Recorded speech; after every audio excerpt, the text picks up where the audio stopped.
Testing 1, 2, 3.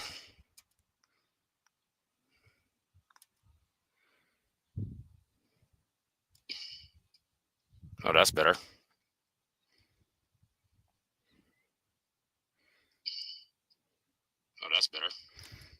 Okay, now we have volume. Now we have.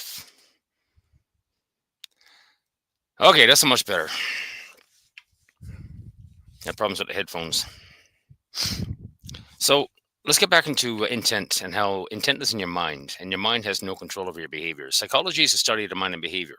And in order to understand psychology, one needs to separate the mind from the limbic system of the brain. The mind has no control of your behaviors. Your mind is where your intent is, all your desires. That's where your free will is. But just because you have desire to do something doesn't mean it's going to happen. And in order for a court system, for example, to prove intent, there has to be a behavior associated with it. So if you go and do bodily harm or kill somebody, they're going to see if there was intent involved. But until that behavior happens, there is no intent because it's in mens rea. You cannot prove the criminal mind. And a criminal mind has no guarantee that anything's going to happen.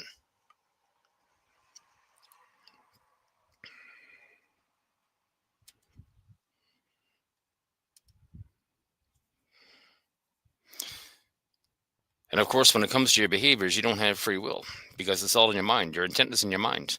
You can have all the intention in the world to go skydiving, but when you get up in that plane and stand in the doorway, your limbic system is going to go, no, it's not happening. And that's just reality, folks.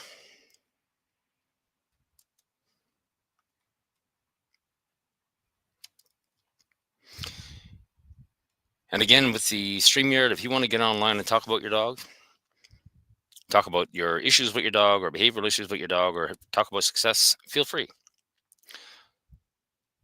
But I'm just going off the cuff right now. I don't really have anything particular to say, and I'm going to wait around and see who shows up.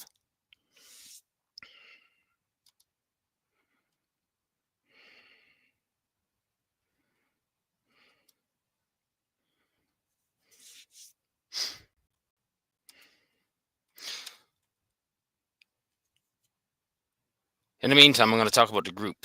If you go to facebook.com and search the group Radical Behaviorism for Dog Aggression and Reactivity, you'll find a group there with about 4,400 members. And in that group, you do not talk about dog training. Dog training is not allowed. Okay, it's one of the only groups out there where dog training hasn't affected the system. There's a group of list of member questions when you first join up. Fill out those questions, answer them as honestly as you can, and people will try to help you as much as they can. I don't own the group anymore. It's been given over to dog owners. It's grown beyond me. Okay, I'm still in the min, but right now it's being taken care of mainly by dog owners that have had success. And the admins of the group have had complete success. There's other people in there right now that have had complete success. And it's going to stay that way. So right now it's a group of dog owners, for dog owners, and by dog owners. So if you need some help with your dog behaviorally that doesn't involve training, and if you're at the point right now where you're ready to throw training out the door and you're finally realizing it's not working, join the group and let us help you. Okay?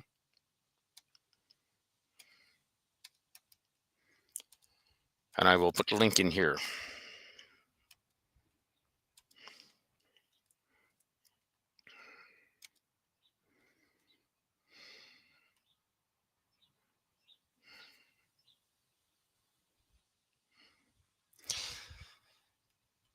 And based on one discussion in the group this morning, a lady posted about her dog's behaviors. I want people to understand that I don't focus on behaviors. I don't care about behaviors. Behaviors are all cause and effect. Behaviors are the effect. Something is causing the behaviors. What is causing the behaviors? And the problem is nobody ever asks why anymore. In order to understand behaviors, you need to understand the cause of it. In order to fix behaviors, you need to understand the cause of it. Behaviors are not fixable conditions. They're not conditions in the first place. They're symptoms. They're outcomes of a problem. What's causing it? Okay. Once you understand the cause of it and fix the cause of all the behaviors go extinct as a result. They go away on their own. So when trainers are telling you that aggression is for life of a dog, it's not. There's something causing the aggression. Once you find the cause of the aggression and terminate that cause, guess what? The aggression as a result goes away. It's causality. It's cause and effect. I don't care about behaviors. When I walk into a backyard to meet a dog, I don't care about the dog's behaviors. I don't care about the barking or chasing or lunging, whatever have you. I need to understand what's causing it. Okay? If I can't figure out the cause, then there's no diagnosis. And all dog training is today is a solution without diagnosis. And imagine if mechanics work that way. If mechanics work without diagnosis, your car breaks down, you drag it to a garage. They start throwing parts at the car. They don't diagnose the car. They just start throwing parts at it. You know what? All these parts, can't fix it. Here's a bill. Pay the bill. Guess what? You take it to another mechanic. They throw parts at the car. Doesn't fix it. You go to another mechanic because nobody's diagnosing the car. That's the problem with dog training. This is the reason why you're going to dog trainer after dog trainer after dog trainer. All they're doing is throwing parts at the car, and it's all the same goddamn garbage. Nobody's diagnosing the dog. They're not giving you a cause.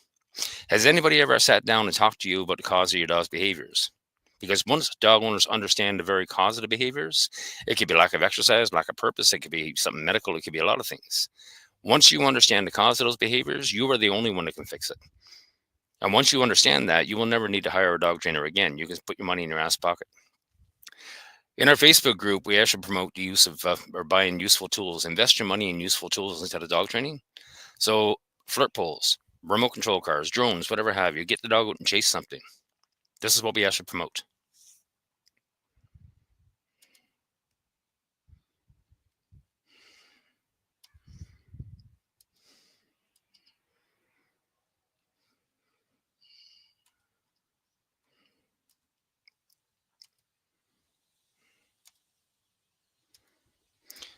We got 4 people online. Anybody want to say hello? Anybody got a question?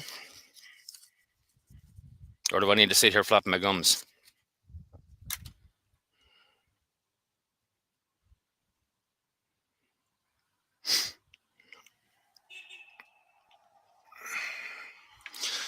We got a lot of dog trainers out there that don't believe the science should belong in dog training. Robert Cabral is selling t-shirts out there saying that science has no place in dog training. Here's the problem. The science that we're pushing right now is B.F. Skinner, radical behaviorism. This is the very science that they don't want in dog training because all they're doing is pushing methodological behaviorism. There's people out there right now that they're cutting the head off the dog, and this is what methodological behaviorism does. They cut the head off the dog, throw it aside. They don't need it. All they want to do is focus on behaviors because all they see is objective. That's all they want to see is objective. Methodological behaviorism, that's all you see is objective. Where radical behaviorism puts the head back in the dog and brings back all of the subjective, all the feelings, the thoughts, the mind, the brain, the limbic system. It brings all that stuff back. And in order to understand all that stuff, you need to understand some science. But dog trainers are too bloody lazy to sit down and read a book. That's the reality. A lot of dog trainers are blaming B.F. Skinner and radical behaviorism for all the Quadros bullshit. Skinner wasn't a fan of punishment. Ivan Benavalov was over there pushing punishment, but yet Ivan will sit on the camera and blame B.F. Skinner. And then he openly says, point blank in Ivan's own words, it wasn't even a moral issue for Skinner. He openly opposed punishment. But yet Ivan is desperately finding people to push punishment because that's all dog training is today is punishment. And once you understand and define the word behavior, punishment is ineffective. That's the reality. What is a behavior, ladies and gentlemen? It's your body's response to something in the environment. But yet dog trainers want to train it. They want to modify it. And how do you modify a behavior? Is cause and effect. So if your dog has got hypothyroidism, and aggression can be a result of hypothyroidism, but yet they're going to try to modify that behavior. So the cause is hypothyroidism. The behavior is aggression. How are they supposed to modify that? What are you doing to modify that? Stop and think about that, ladies and gentlemen. But this is all they're pushing right now.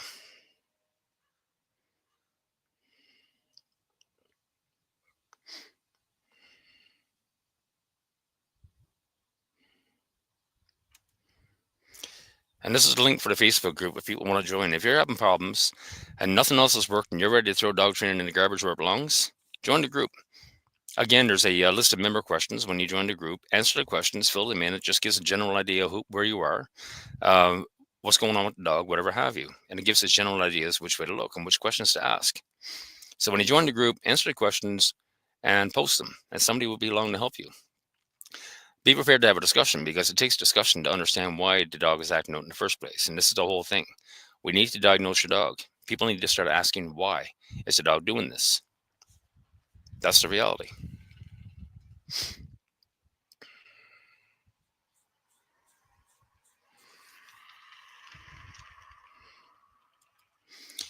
And again, this is the link if you want to jump on. We've only got 6 people on right now.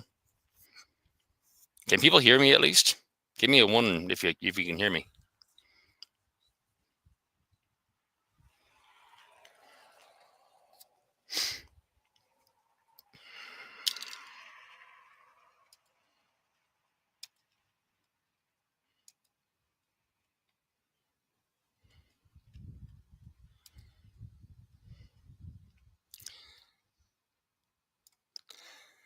The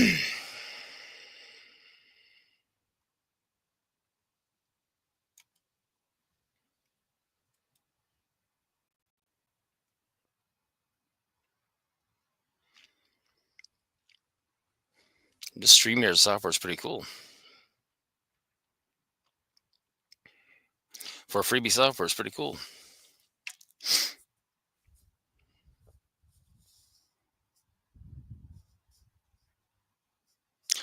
There was a large convention down in Texas last year that the people wanted me to attend. It was a closed convention, and a lot of people weren't invited.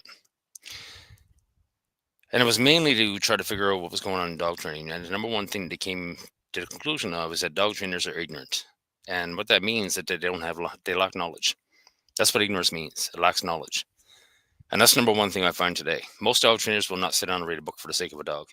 Most dog trainers today won't even open a dictionary for the sake of a dog. But yet, they all love dogs. Does that make sense to you? You know, if your child were acting out, would you ask why they were acting out, or would you just reward and punish them? Because good parents are going to ask why and try to understand the cause of why a child is acting out. You know, good dog ownership means you're going to ask why your dog is acting out. That's reality. But yet we don't ask why anymore. And why is philosophy? We go far too many people that are claiming to be experts. They can't even define the word behavior. And that's just reality. It's unfortunate for the dog. They don't seem to care. They don't need to define the word behavior because they don't care about the word behavior. All they're focused on is shutting down behaviors. Why is that? There was an interesting post I read this morning about Cesar Millan and how they went after him and now with Gusto. And I don't agree with everything Cesar Millan does, but there's people out there doing far worse than Cesar Millan. I mean, look at Dog Daddy. He's stringing dogs up by the neck. But yet the entire dog training community as a whole went after Cesar Millan, and there's a reason for it. Because they're trying to protect that $100 billion industry that dog training is. And they tried to destroy Cesar Millan. Cesar Millan is no friend of dog training. And he understands the relationship first. Then you can train whatever you want. Once you get that solid relationship with your dog, then you can train whatever you want. But that doesn't work for dog trainers, because when people start doing that, when people start developing a relationship with their dog, guess what? The entire dog training system falls apart and they lose their $100 billion industry. Well, one particular trainer calls it a pet care conglomerate, which involves now vets, trainers, behaviors, vet behaviors, the e-collars, prongs, all the tools of IGP and everything else. That's just reality. And it's unfortunate reality. And all of this garbage has killed millions of dogs over the last 20 years and it's destroyed owners' lives. Let's get a show of hands. How many owners right now feel like hostages in their own home? And dog trainers can't help. You've been a trainer after trainer after trainer. You spent thousands of dollars with no results. Why? And nobody asks why. Dog owners' lives, a lot of dog owners' lives have been destroyed. And I've talked to a lot of these people. I've talked to people that were locked up at home. They're isolated. They're alone. They can't bring their dog outside. They can't leave the house. They're working from home. Nobody wants to come over. They turn to drugs and alcohol, and all because of dog training. I spoke with one guy. He's after spending $30,000 on dog trainers and vets and behaviors to no avail. And this is exactly what his life is. He's turned to alcohol, drugs, and he's contemplating suicide because of it. And nobody can help him. You know, we had a 3-hour discussion one night. Didn't charge him. And now he's on the right path. You know, all it takes is talk. It takes discussion. It takes asking why. It's such a simple concept, but nobody's asking why anymore. And the dogs are paying with their life because nobody's asking why. Why is critical thinking? Asking why anything is going on is critical thinking. And critical thinking these days is out the window. You know, people have turned it all over to the experts. And all the experts, believe it or not, I'm going to tell you right now, and I can prove it to you, that they're all lying to you. All they want is your money. If these experts were really wanted to be experts, they would open the book and actually read.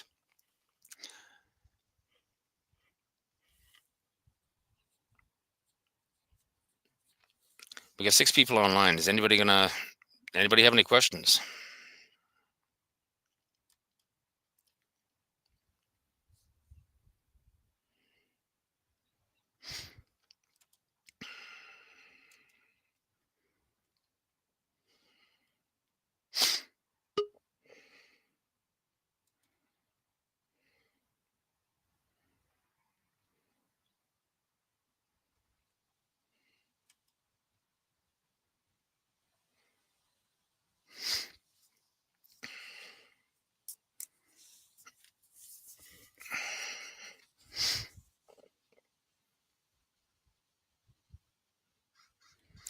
Only quarter mile. Hello. Can Hi. you hear me? Yeah. Who am I speaking to? Yeah. Can you hear me? You hear me? I can hear you. Who am I speaking to?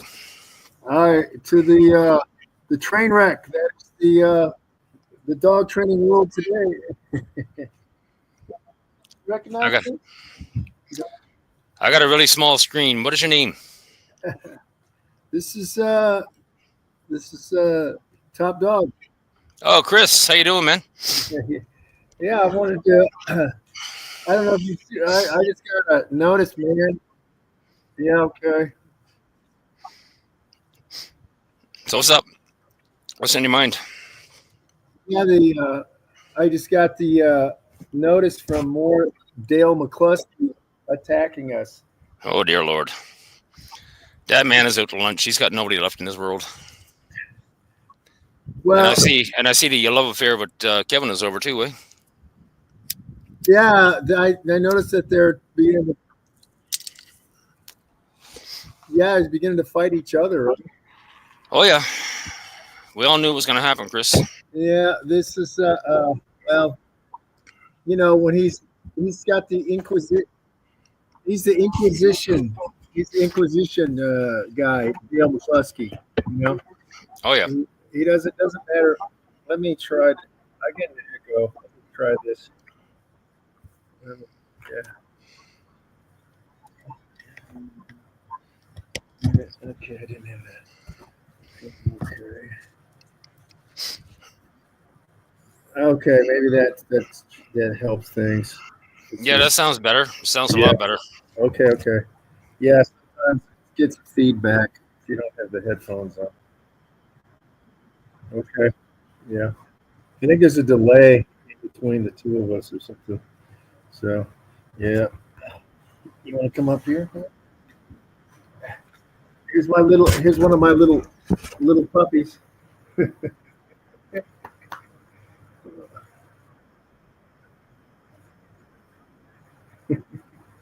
right here. The no, but this is. I don't understand how his HOA is allowing him to conduct a business out of the garage.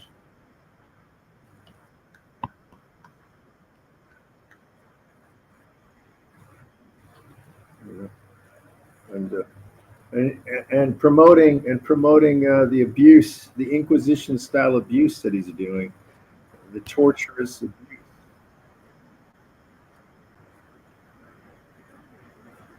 You know, what is my Oop. baby? Sorry, I had my mic turned off. Oh, I didn't hear you. Didn't hear anything. Yeah. Yeah, I'm not sure. I didn't realize he was part of an HOA, but okay. Somebody's asking you a question there, Chris. Do you agree with Robert on not using treats for helping dogs that are fearful? Yeah, I'm not going to answer any dog training questions. It's not a dog training question, it's a behavior question. Yeah, well, I'm not really going to do. Hey, well, it's not. I'm not. Look, it is. I don't. It's just like a doctor. Are you going to use? You going to use uh, chemotherapy only in certain situations? Yep, I'm not sure. Hi, Jasmine.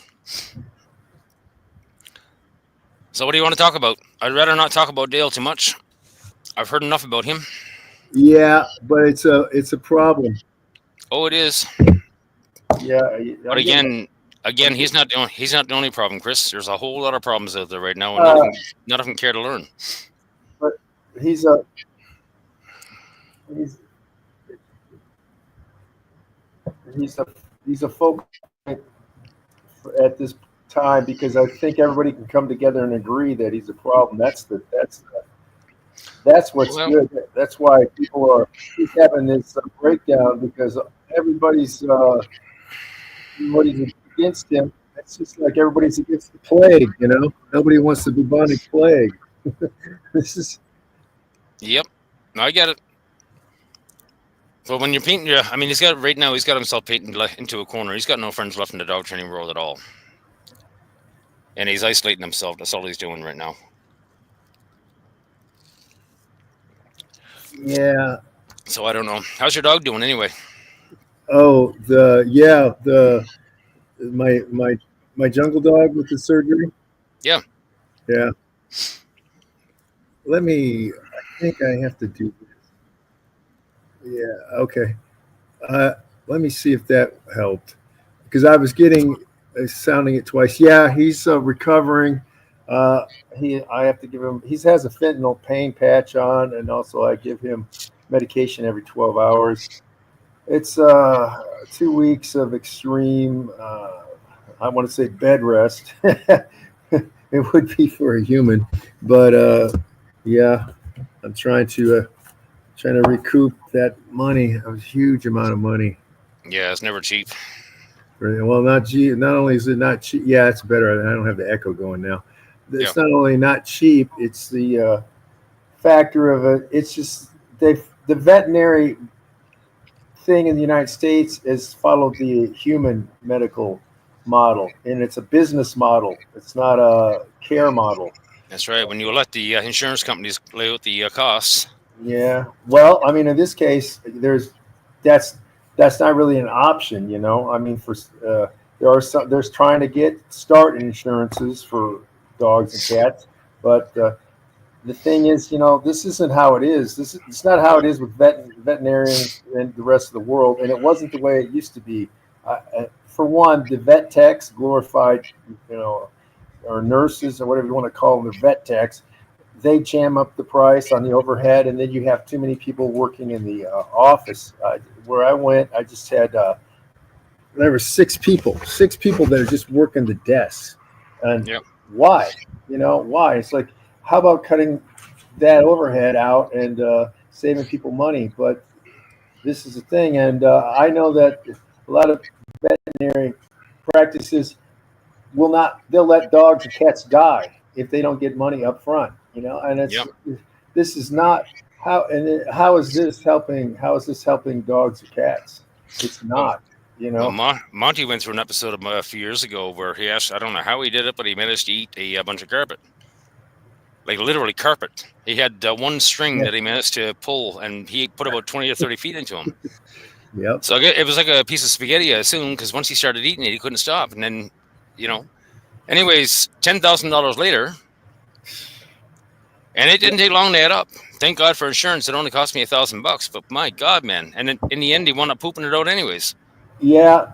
My the Akuma, the monster American bulldog, he ate a couch, he ate a sofa when he was young, and I thought, man, he's gonna die. You're getting the obstruction in the colon, basically, or the stomach, which is what you're worried about there. But he Hmm. didn't. Luckily, he didn't. But yes, all these things, and then the things that they want to charge for every little thing instead of like, in this office visit thing. I'll tell you what, living in Thailand, there was no office visit and there was no appointment necessary. 3 weeks. I've been places where they want here in the U.S. where they want 3 weeks notice for an appointment. It's ridiculous. It Yeah. doesn't. It's just. I mean, I think this is in collusion, you know, with people like Zach George. He's in Hmm. collusion with the veterinary You know society. what? You hit the nail on the head because all of this, the scientific consensus that he pushes, that's exactly what vets are using right now. Well, and when did veterinarians ever train dogs or cats Yeah, to do exactly. anything? You And know. it's all part and parcel of this $100 billion money racket.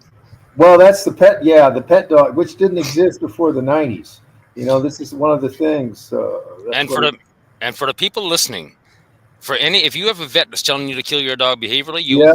you get them face to face and you ask them to define the word behavior. And when they can't define the word behavior, you tell them to go screw themselves and you get out of there.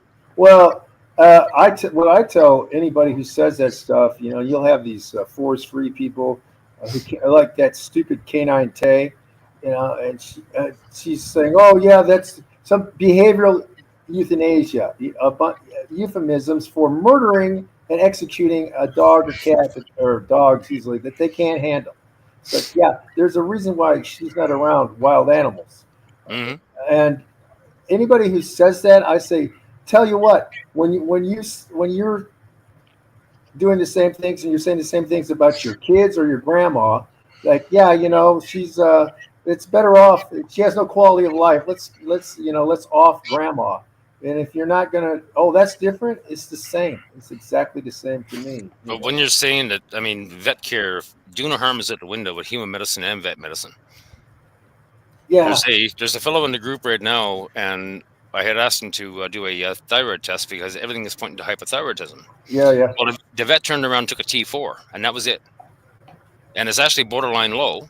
And the vet's coming back and saying there's no hypothyroidism. Well, you can't just base hypothyroidism on a T4. You need at least TSH, you need T3, you need free T3, you need a whole lot of stuff. Well, You need to run a full thyroid panel in order. And hypothyroidism, even when you pull a full thyroid panel, it's not that easy to diagnose. And another thing too is that there are a lot of dogs that have allergies to certain types of food, especially with the processed stuff. And this will lead to what people want to say behavior problems.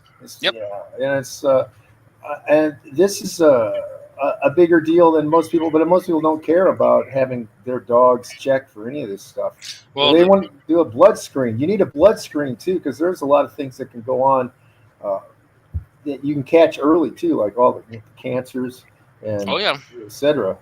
Well, that's just it. I mean, one of the big side effects of hypothyroidism is unexplained allergies. I've gone through this personally.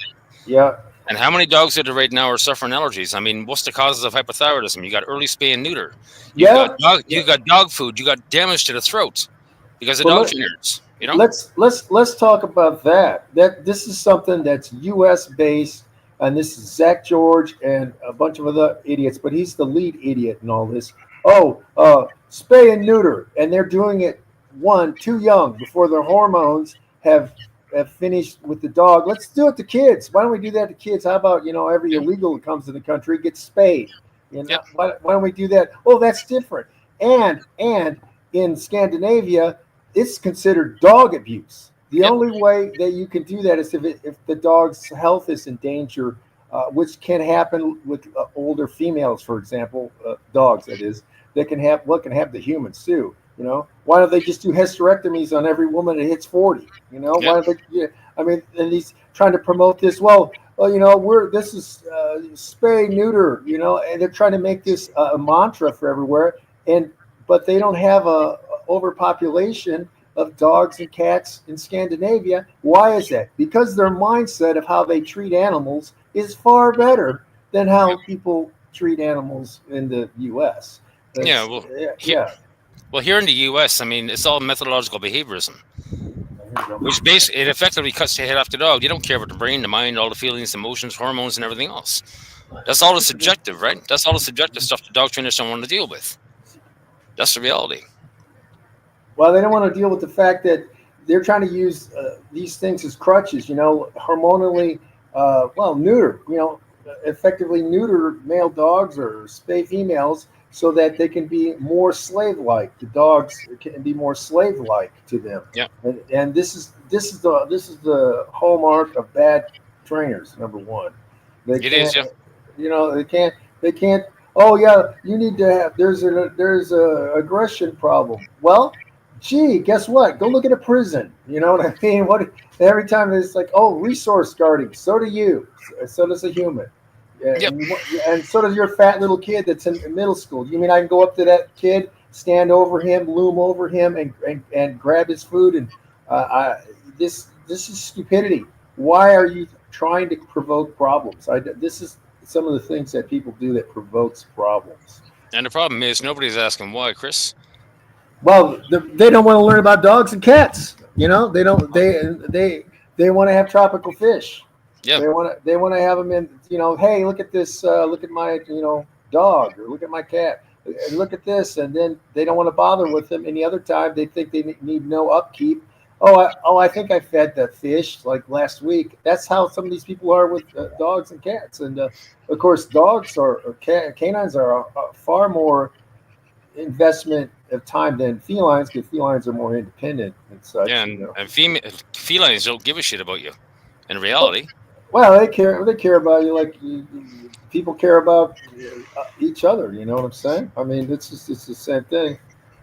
You You can leave a cat home for a week, but Yeah, you're fine, man. yeah. If you got cat litter and stuff, they're like, yeah, take off. It's okay. I'll be okay. And that's something that they can do, but you can't do that with a dog.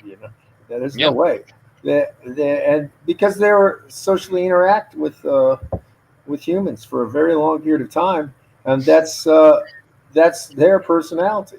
And if you don't, and if you want to have tropical fish, get tropical fish, but don't try to make dogs into tropical fish, and then don't blame them because I mean, don't blame the dogs for things that you could easily cure, or that the person wants to meet the dog halfway, right? The that's dog. right. This is the thing. No, they don't want to. Oh, the dog. This is that Beckman character. Dogs have to fit in our world. No, you gotta, you You gotta got to meet fit into them. theirs. You gotta meet them. It's like you gotta do at least a 50-50 there. Yep, And it's, exactly. otherwise you're just looking for a slave. And a lot of people, that's what they're saying. They want a slave. Well, back to McCluskey. What's he trying to do? I mean, I just saw him drag a dog inside of a crate. That's total compulsion. Yep. And he's like, "Oh, the dog is not relaxing. The dog is doing it under duress." And There's that word, compulsion, inducement, and compulsion. he's doing well. I mean, his whole method is compulsion. Compulsion and very little praise. Well, But the thing is, he changes his terminology to try to confuse people. But that's all it is. well, I look at Dog Daddy the same way. I mean, I guarantee you, Dog Daddy read Comrade, most book training dogs, and said, "Hey, I can do this," because he's all about prong collars, inducements, and compulsions. You know, and that's the whole problem today. I mean, people are cheering on people like Dog Daddy. If I wrapped a prong collar around your neck, Chris, and I lift you out the freaking floor, you'd need a You bloody can't you can't lift anybody up with a prong collar, though they break. That's one thing, they're very Well, fragile. no, but the thing of it is, if I did, you'd need a bloody ambulance and emergency care. Yeah, well, you do that But with people are going, they're cheering it. Oh yeah, the dog's fixed. No, the dog is not fixed. The dog is completely shut down. you can. I mean, that's definitely the choke chain thing, though. They'll definitely die. Oh yeah, Yeah. I mean, that's the thing, and that's why I was really disgusted when I saw the Inquisition master McCluskey teaching a guy in a wheelchair who does nothing, and the guy is choking the dog along to be along next to him. yeah. And Yeah, people got to realize when that collar is high and tight, and you're starting to choke the dog, you're actually cutting off the jugular. yeah, You're actually cutting off the blood supply to the yeah, brain, right, yeah, and exactly. that Yeah. alone can cause brain damage. Yeah, yeah. Well, it's not just that. It could also the way the way he's jerking and doing things, you can get the trachea too. You can break the trachea. You can destroy. You can damage the thyroid, the parathyroid, the nerves, Yeah, everything. You know. yeah, yeah. And part of that, some of that happens with the dogs start losing feeling, so the they start having to do it harder because of sensitization of the neck nerves. Yeah, From that's that. right. And that's all the Inquisition guy. Oh, baseline choking. That's what he's talking about. Baseline Yep. choking. The thing that's horrible is the fact that he's charging people to teach him his techniques, and he's trying to turn out. Plus, he's doing fraudulent, bogus service dogs. Those Oh yeah. dogs, those dogs are not actual. They can't do tasks. What tasks are they doing?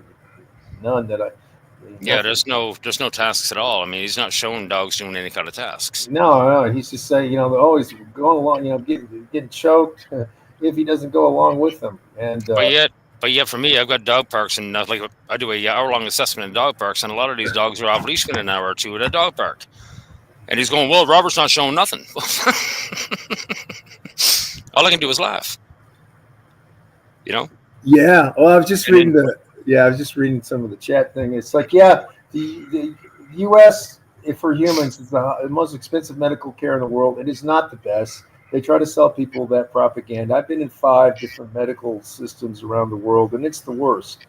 yeah, And they're trying to make, oh, but if you needed brain surgery, number one, who needs brain surgery? Number two, if you don't have money anyway, you're done for in the U.S. I mean, and that's just how it is. And 3, most people and dogs and cats, for the same, need normal care.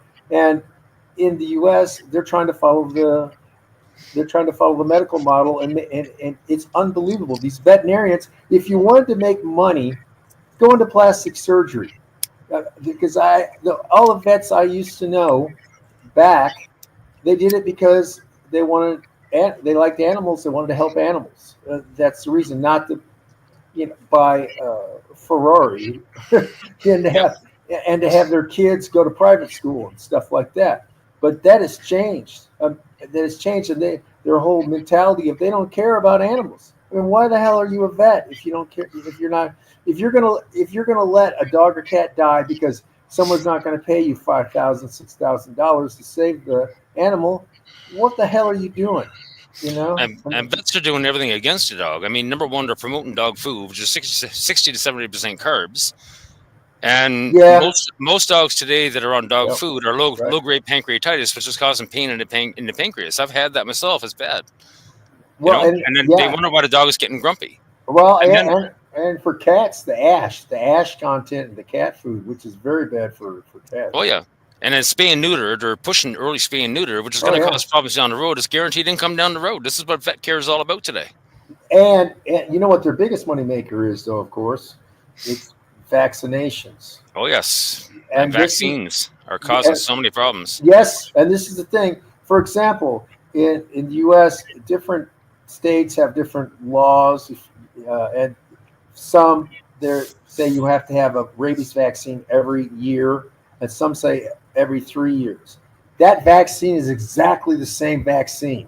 There's no difference. These people who don't know anything think, oh, there's a 3-year vaccine and there's a 1 year. No, there's not. And the tests that have been done on vaccine are like it lasts at least 5 years.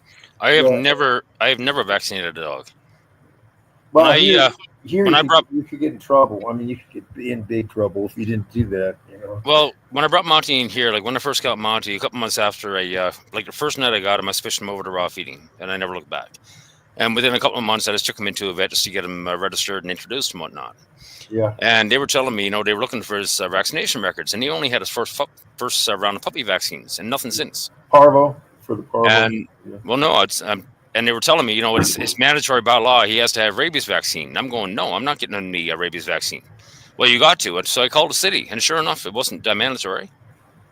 Oh, it is. Well, it is here. And the thing is, like, there's different. You can have the teeter or titer, depending on how you want to pronounce it, tests done to look for antibiotics. And this is what tests for the vaccines. But what we need to tell people is that this craze for vaccines is where most vets in the United States make their money. Is from this, because they're charging an office visit, then they're charging also for the vaccine. The vaccine for rabies is very cheap, actually, and they're charging. Depends on where you're at. I've seen them people charging $85 and up U.S. for an office visit, which is what for? You don't need to. This is where they're making their money, and what it leads to though is vaccinosis, as over vaccinating dogs, and they're trying to push. They're trying to push even more, boosters. You need a booster for other, not rabies, but for other things that are not required by law, like the lepto and stuff like that, which are not, which can lead to problems. If you do that, it screws with the immune system of the dog. Well, here's the thing, Chris. I've never vaccinated a dog in my life. Never had a problem. Never, ever, never had a problem. I have never had a sick dog. Yeah, that's the thing, though. If you fly, like I've flown some of my dogs, you got to have. I mean, they got to be chipped. Well, all my dogs are chipped. All my dogs are chipped. You got to have for Europe and outside the U.S. There's a passport. The dogs actually have a passport. I have a passport for my jungle dog, and it has a list of what they do. But they're like, oh, we're going to do this because it's required, not because we think you should do it. You know what I'm saying? That's the only reason. It's like you got to fly into here. You need to have these documents. Otherwise, they can send your dog back without you, and your dog's going to die. Your dog's going to die because they're going to stick him on a plane. They don't care what happens to him, and that's a whole. travel with dogs is not easy because they don't care about them, and airlines don't take any responsibility whatsoever for that. They've killed lots of dogs and cats over the years. They still do, and of course, there's no repercussions for that whatsoever. So, all lives matter. Not if you're a dog or cat, they don't. Nope, You not a know, matter. it doesn't matter. And this is the thing. It's like, But you know, getting back to Zach George and the scientific Yeah, excuses. I yeah. mean, if there was any science to it at all, they just call it science. But there's no science to it. Right. It's all been debunked already. He's pushing. He's blaming B.F. Skinner just like the rest of them, but yet he's pushing methodological behaviorism. And Zach George doesn't care about the cause. If I took away Zach's treats, what is he doing? He's going to stand there flapping his gums. And I'll tell you right now, Zach George and Robert Cabral, all these little wars and whatnot he's doing in doctrine is all bullshit. It's all garbage because they're all best of friends. And I can prove that. They're all one big dog training family. It's all what you're seeing right now among the like this war and doctrine is all garbage. That's the reality. it's just well, what there. This is why he fights. Zach George, of course, won't answer any of the things that I put up in my video because he can't. Because I got him on performance. I didn't want to go into ideology with him because that just goes nowhere because he's just going to argue his ideology. All you're going to get out of him is feminism. He'll call you a misogynist. Yeah. Well, yeah, labels. He likes to do labels, and and the thing is, he's no scholar. I mean, the guy is, he was a real estate agent before he went to Petco or PetMart or wherever for his dog training and learning. And then, of course, he somehow stumbled into this where he's a spokesman for so many people. And he's trying to create, and he wants to argue with people like Cabral because Cabral has a big following, and he's a little pissed off that George is that Dog Daddy has a bigger audience than he does, and so he'll try to get them to talk to him, but he won't talk with anybody else because it doesn't get him his algorithm, which is what he's looking for. Well, here's the thing, Chris. There's a lot of things happening in the past that people don't realize, and I'm trying to get all together. And one of the big things that I found, Robert Cabral, when he took down my YouTube channel, I was getting anonymous emails from some guy named Lincoln, and I still don't know who it is. Apparently, I'm supposed to. And he was saying that Robert Cabral is concerned about me having reaction videos to Zach George on my channel, and he wanted the whole thing taken down. Okay? Why is Robert Cabral, people like Robert Cabral, so concerned about me having reaction videos to Zach George and Alexander Dittman and whatnot on my channel? This is what people need to understand. What they're calling positive reinforcement in reality is primary inducements from Conrad Most. Inducements and compulsions, and guaranteed. It's always a guarantee. Zach George, people like Zach George, is a guarantee that you're going to springboard into balanced training. People like Zach George is the bread and butter for IGP and balanced training because everybody goes into positive reinforcement because, hey, it's the good one. And when it fails, you're off into balanced training. It always works that way. Well, the thing is, I don't know if I'd believe somebody who was anonymous and said stuff. I've got. Oh, you know what? Trust me, dude. Listen, Lincoln was telling me stuff in email that I hadn't made public at that point. He knows what's going on. Well, I could say a lot of things. Well, Cabral was early. He was early in on video platforms with the dog training, so he got leveraged into one of the being known real early. He had stuff on Vimeo or Vivo, one of the two, way back when he first started, and he doesn't bring that stuff up, but I found all that. I found that stuff, and you can see him, man. He's really aged in the last whatever, but anyway, but he's doing this, and he makes a lot of money from his stuff. And Larry Crone, I don't know what the popularity is with Larry Crone. Country western style guy, drinks whiskey and basically takes everybody else's stuff and then does it and says, well, I didn't invent any of this. I know you didn't invent anything, Larry. I don't understand why those two are extremely popular. And Cabral has said, like, one of the things, some things I agree with him. It's like everybody. Some things I agree with, some things I don't. But he was against people saving Romanian street dogs. What is this about? I mean, why would you care? I mean, why do you want to see Romanian street dogs suffer? I mean, if somebody's helping dogs wherever they're at, which is why I called some of those guys out, people out. I said, oh well, okay. For example, he talks about shelter dogs and rescue dogs, but he doesn't have any. Why didn't No. he have any? Why doesn't he have any? He's talking about them, but all he's doing is cherry picking Malinois and using that as his demo dog. Why isn't he showing us any rescue dogs and stuff? And why hasn't he started a rescue? And why hasn't he started a rescue? And what places in the world is he sponsoring? Because I give money to several in Thailand and the Philippines and stuff. Because people don't even know. You see, what's been going on, and I've been trying to explain it to people, all of dog training is based on IGP, formerly Shih Tzus. The entire system of what we know as dog training is based on Conrad Most book training dogs. Inducements and compulsions. What are primary inducements? Food and affection. Okay? Larry Crone put a post on his Facebook page a long time ago, and it's still there. You could go look it up yourself, where he actually claimed, he was actually crowing about manipulating the pet dog industry for years to see the genius of IGP. Just use our tools to shut it down. And all the treats, the prongs, the e-collars, the crates, the muzzles, everything else to go along with it is all tools of IGP. It doesn't belong in the dog training ring whatsoever. Okay? It doesn't belong in the behavior ring. They don't care about the word behavior. Robert Cabral tried to define the word behavior, and I can actually find that link for you really quickly and put it up there and let people actually listen to it. He couldn't define the word behavior, but yet he claims he's a behavioral expert in the field for 20 years. Okay?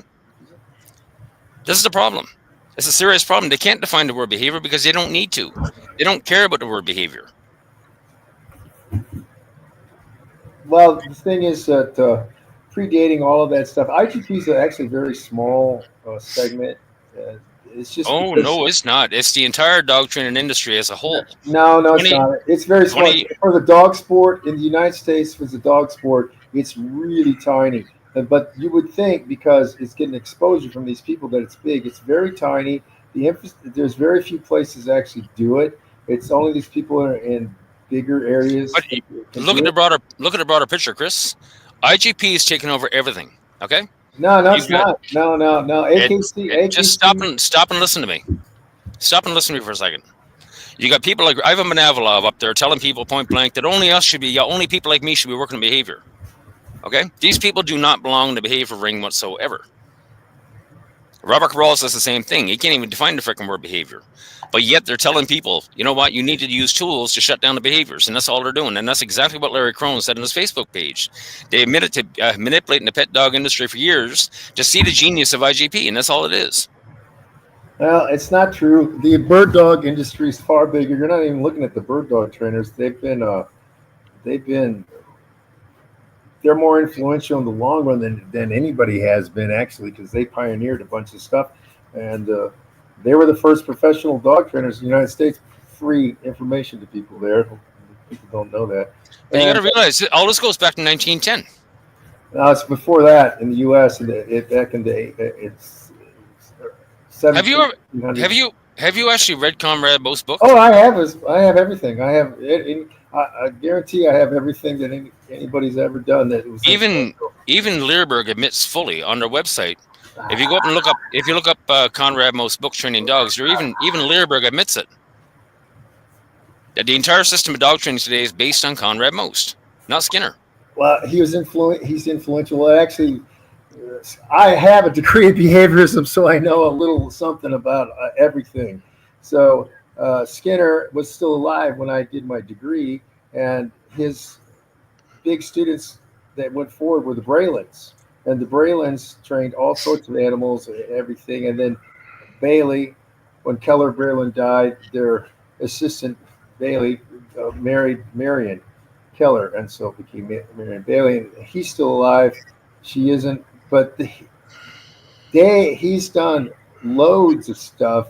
And the thing is that they were the ones who were bringing actually kind of the data-driven training to everybody. And this is where the reinforcement schedules and all this stuff come from. So it's not, you can't, most influenced a bunch of trainers, German trainers that came to the United States.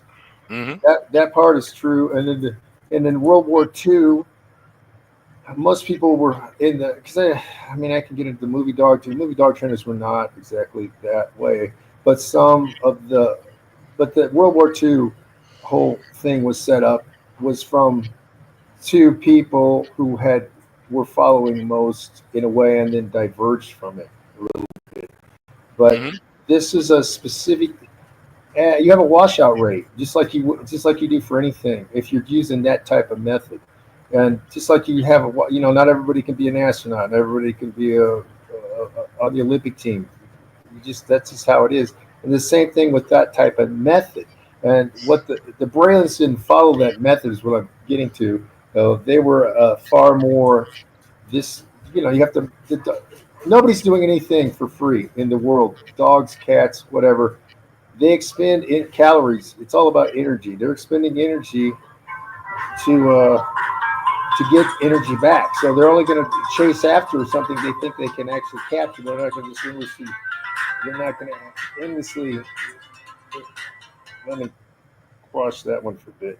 They're not going to do something that's not going to have a return. And so the the more that it requires out of them, like if you were to run 100 meters for $5, some people will do it for $5. Some people won't do it for $5.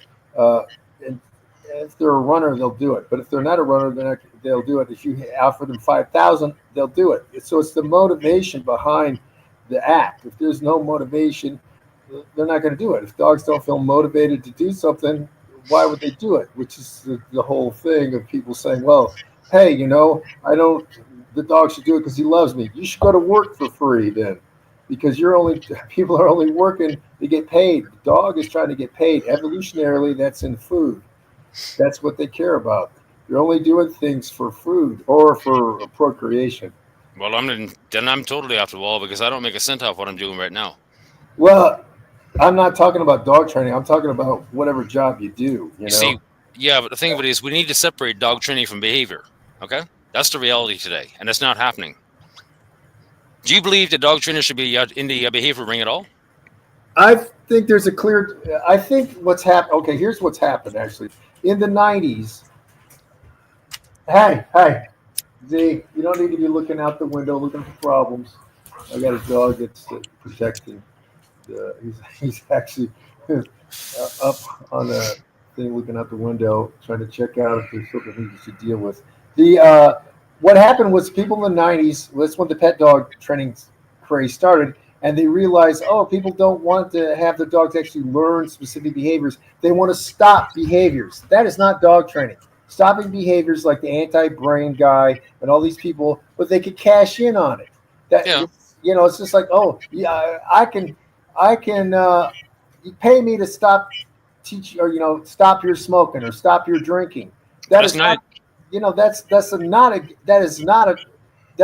teacher. It's not an educator. If you want to learn how to fly a plane, you go to an instructor. He'll teach you how to fly a plane, new skills. And so these people who are calling themselves dog trainers who are stopping behavior, which is what you're talking about, are people trying to cash in. Now, that's what I have a big problem with. Like the anti-brain guy and a bunch of other people, they're trying to cash in. That's all they're trying to do, That's 95% of dog training out there. Well, that's canine. That's the problem. Yeah, that's the very problem. And I've tried to attack them on that term. It's like, show me what skills you've trained the dog to do, because that's why McCluskey won't. None of these people will take my challenge because they don't have the ability to pull it off. They can't do that stuff. Do you believe that Larry Crum belongs in the behavior ring? Do you believe that Robert Cabral belongs in the behavior ring? I don't know either. I haven't seen either one of them work with either types of that type of thing. I think Crone is like a mediocre guy across the board. That's what I think. You see, Robert Cabral did a video a long time ago, and it's still up on his channel. And he said the words point blank: "If you don't have the tools, you can't train the dog." And then he put out another video saying clearly, "If real men use tools, okay, anybody that uses tools does not belong in the behavior ring. They're all tools of high GP. They do not belong in the behavior ring. Period." But here's the thing, though. Tools are the sign of like you can eat without a fork and a knife and a spoon, but it's more efficient to use knives and forks and spoons. So this is the same thing. I got this one guy wants me to play with him. The same thing. There's certain things, but the problem that doesn't mean that everybody knows how to use them, though. That's the difference. Just be, if you have a guitar, it doesn't make you Jimi Hendrix, right? So grabbing a guitar does not make you suddenly skilled and But everything. here's the question, Chris. You're still not getting it. If I take No, I away, got it, but we disagree. We if I- disagree on these things because I'm a trainer. I'm not trying to. I'm not. let me ask you a question. If I took away Robert Cabral's tools, if I took away Larry Crone's tools, if I took away Dale McCluskey's tools, if I took away Zach Jordan's tools, could they train a dog? Well, I don't think Zach George can begin with. Could Larry Crone? Could I Robert Cabral? don't know. I don't know about Crone. Cabral, Yeah, I'm going to tell you right now, they could not do it. Well, Okay? there's a bet, but it's the same thing. Can you build a house without tools? Can you build a house without tools? The analogy is equal. Yeah. Can you do it without? It's like how crude are your tools?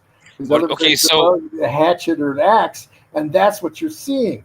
Then let me ask you a question. Skilled, Then let me ask you a question. How do you define success For what? in behavior? And well, How do you, that's as it two pertains things. to aggression and reactivity? What do you? That's again like these are normal. What are people are calling aggression and stuff? What is that? Defending territory? What are you talking about? Defending territory or? Okay, so let's define aggression. What is aggression? Well, in using There's the trick, isn't it? There's the trick, isn't it? And that's where trainers always stumble. They can't even define the word aggression. No, because you're What? asking. You're asking What? you're asking for generic answers when it's not a specific. What pisses you off, Chris? What Define makes you walking. angry? What makes you aggressive? Define walking. Define walking. These are the same sort of things. Define walking. In What? what instance? No, it's What? there's not a generic answer for this stuff. It's in What different cases. pisses you off? Different. No, there is no one thing. There is no one. There's a thing. whole list of things that can piss you off, but what pisses you off? Give me one thing that pisses you off and makes you show aggression. Self-defense. Oh, your mic's off. But yet, Your mic is off. can you hear me now? Yeah. Okay. Yeah. So here's the thing. Self-defense. Something is causing the aggression. What is causing the aggression? Dog trainers want to shut down aggression. They want to stop aggression. What's causing the aggression? What's pissing you off? What's people- pissing the dog off? Yeah, everybody wants to suppress behaviors. It's the same thing. Well, what's causing smoking? What's causing drinking? That's the same thing. And I really don't want So- to get into this because it's not productive. It doesn't go anywhere. We're just going around the things. It is productive. No, It is because you haven't- productive. Yeah, because you haven't defined terms. You got to define. This is what I'm trying to do. Define the word aggression. No, and there is no one thing. Aggression is a show of violence. That's what most people. That's what they're going to say in court. That's what Okay, they'll so say, what is a behavior? there's What is a behavior? what is be now. This you're not going to like because this is the thing that other people have clearly said there from the behavior field, from the Braylons, for example, that it is just an act that happens. An act that happens. Yeah. A behavior is your body's responses to something in the environment. No. That's a physiological response. No. That's all it We're is. talking about- no, we're not. No, we're not. Now we also got to go with who's got the degree and who doesn't have the degree and who's spent. Oh, time don't start coming at No, me. no, from no, a no, position of because you're authority. not, because you can't. Chris, I'm going to cut you off. If you come at me from a position of authority, I'm going to cut you off. Well, what? I'm going to come from you in a position of ignorance. Okay? I mean that. I'm looking to have a discussion. That's not a discussion. If you're not qualified, you haven't read the things, you haven't looked at it. Have you even looked at the? I think that is clearly in the Karen Pryor talks with the Baileys. Do you even know that one? You know who Karen Pryor is? Yeah, the treat trainer. That's not a tree trainer. Karen Pryor is the one that Ivan Benevolov had on. No. There's an awful lot of background noise, man. Yeah, that's my dogs. Yep. That's my dogs. I got 6, maybe. She wants to play. Yeah, that's what happens when it's weather. Hey, Z. Come here, baby. All right, it's enough. Z, come here. She wants to play with my now-in-law, Nix. Oh, Karen, that's not who he had on. Karen Pryor's just recently died. No, that's not. He had Susan Garrett, I think, on. Oh, Susan Garrett. Yeah, that's what I'm thinking of. Yeah, different person, totally different person. But here's the thing. Like, I mean, I don't care about behaviors. Chris, I never did. Behaviors are a symptom. They outcome of a problem. Yes, and walking is a behavior. What causes walking? What makes you walk? You know, if you haul off and if you were in a bar, Well, and you all of a sudden, you don't like the definition of behavior. A behavior is it's an act given in time and space. That's it. yeah. Emotion. That's Well, it. what causes it? There's always a cause for it. Every No, there's behavior that not. we There's make, not. there's always a cause for it. No, that's assuming you haven't proven that. Why would you called, walk? That's called begging the question. Why would you walk? That Why would you actually walk? Why would you take the action of walking to get from point A to point B? Why are you going to point B? No, people walk. Do you think that people walking in circles are going from point A to point B? There's times I'll take Monty for a walk. We're just out for a walk. You know. But why are we going for a walk? There's always a cause for everything. There's always a reason for it. No, that's you're saying you're trying to mix things. It's not that at all. There is physiological responses to certain things. It's like, okay, why do you move away from something that's extremely hot? You know, that's a reflexive action. Why do you do it? That's hardwired. Why would a child avoid a hot stove? Yeah, well, some don't, but it's self-preservation. Well, you know what? Yeah, it's all self-preservation, but there's a reason for it. There's a reason for everything that we do. Okay, and that's all a limbic system in the brain. The mind has no control over what you do. The limbic system controls everything. The mind is where you make choices. The limbic system makes decisions. The limbic system controls emotions. Yeah. And what are emotions? You know. What are emotions? They are instincts. And it's your instincts that drive your behavior. So if you have the instinct of joy, well, you're going to have certain behaviors. Okay, now, but see, you keep switching things. Now you're going. Let's like Maslow's hierarchy of needs. That's what we're getting to right here. Maslow's hierarchy of needs. Exactly what that. How so? What do you mean? How so? That answers everything you just said. Why do they do this? Maslow's hierarchy of needs. Do you know that? Do you know the hierarchy of needs? If you get off the couch and go get a drink of water, why did you do it? Do you know his hierarchy of needs? Okay.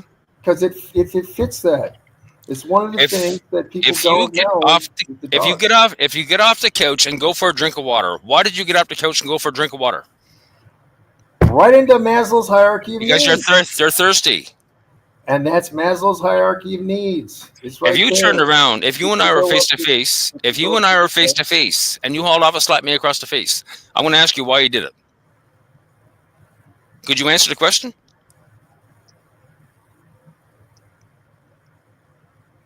These are non sequiturs. What is this? This has nothing to do. It's cause. I'm trying to get to causality. It's cause and effect. If you hauled off and slapped me across the face, I'm going to ask you why you did it. Could you answer the question? Because well, I don't. That's not. There's a reason why you did it. No, but there hasn't happened. So this is the whole thing. You're conjecturing things that don't happen. It's not conjecture. I'm asking you a simple question. If you hauled off and slapped me across the face, there was a reason for it. Do you understand what the reason is?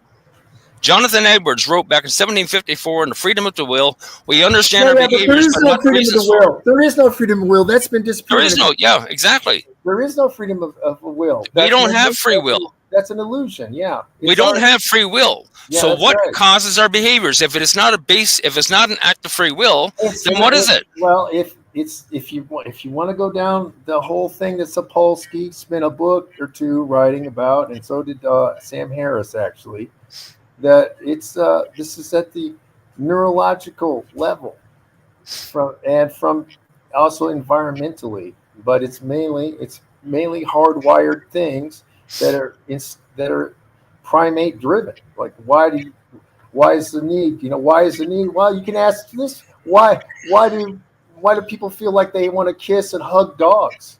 This is because it's primate behavior. It's not canine behavior. I am chill. E-Dog, I'm chill. I'm just trying to get to the bottom of things. Okay? There's a reason. I It's haven't all read it. it's all causality. It's cause and effect. The behaviors are the effect. What's causing the behaviors? It's quite simple. I'm gonna read. I'm gonna back up and read some of this stuff. Okay, vaccines. Yeah, Glock 23 hasn't ever trained any dogs or do anything, though, has he? No. Not everybody No, wants a to train a dog dog. defending territory is an insecure dog. Wrong. And want to try to go to school for that and learn a little something there? I mean,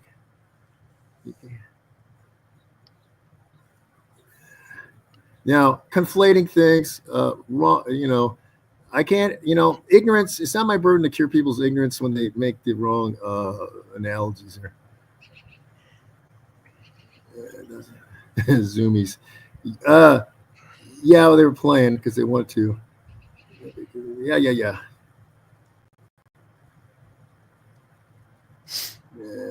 Okay. All right. Okay. So I caught up on everything. I just wanted to see because you might be referring to something they said. So I wanted to. You see, from my standpoint, Chris, when I meet a dog in the backyard, I don't care about behaviors. I don't care that the dog is barking. I don't care that the dog is raging, biting, whatever have you. I don't care about the behaviors. I can see the same behaviors from any dog in fight or flight. I can see the same behaviors from any human in fight or flight. What's causing it? Why is the dog doing it in the first place? That's my concern. Because I'm going to focus on the cause, and once you fix the cause, and the behaviors as a result go away.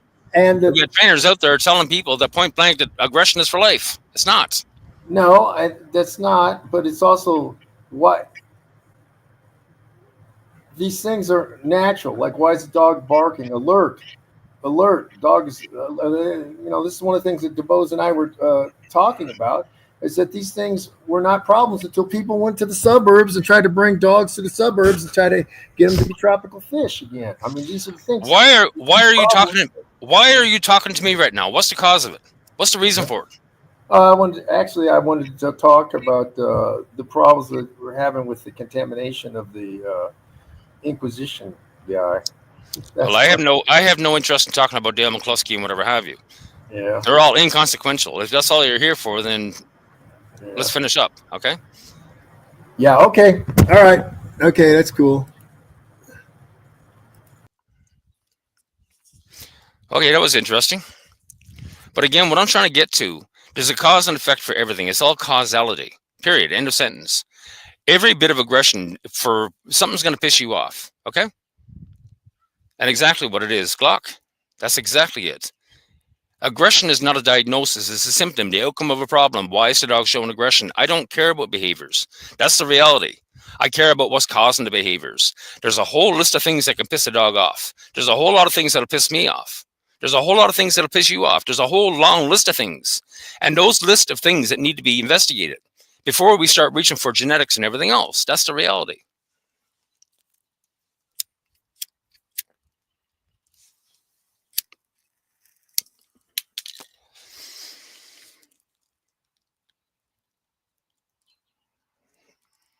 Let me just go through the comments here really quickly.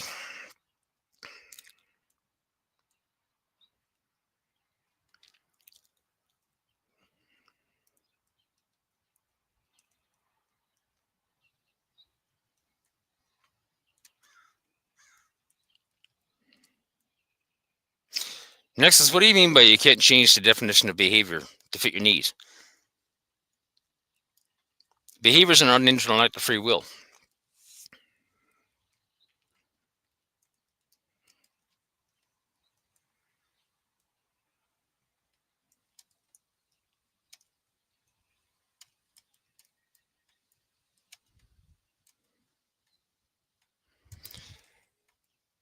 And if anybody else wants to get on, there's the link.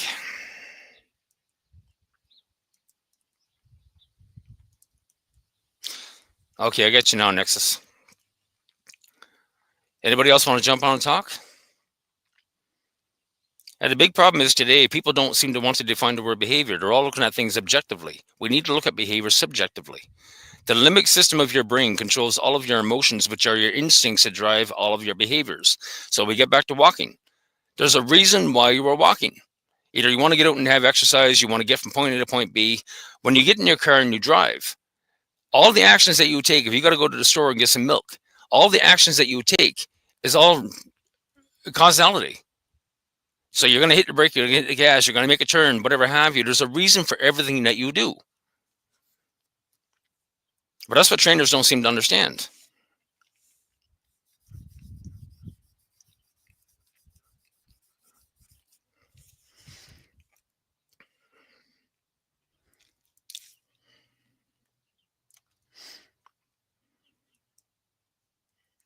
Hang on a second, my screen is quite dusty, I can't read. I got sun coming in now.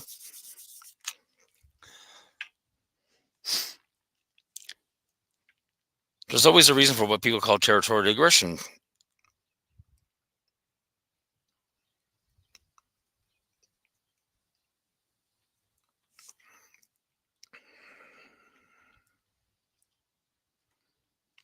Well, what is territorial aggression? You know, I mean, a Tibetan Mastiff is going to show territorial aggression just because of what they are. That's what they're bred for. It doesn't mean they can't be social. I mean, look at Pete Reeford. He's got two Tibetan Mastiffs running dog parks and off leash, and he's using his own dogs as mentors. But they still show some territorial aggression at home. So if they're looking at the window, something is moving, they'll bark. And Pete just goes out and looks at the window and says, "Hey, thank you."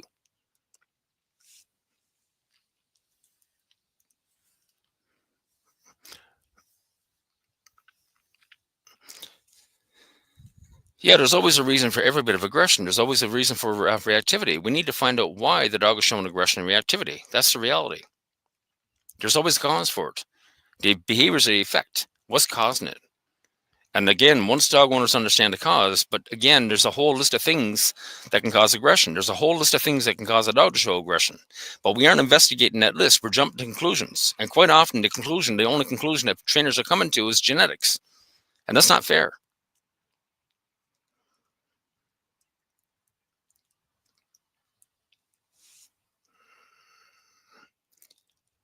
What do you mean, Jasmine?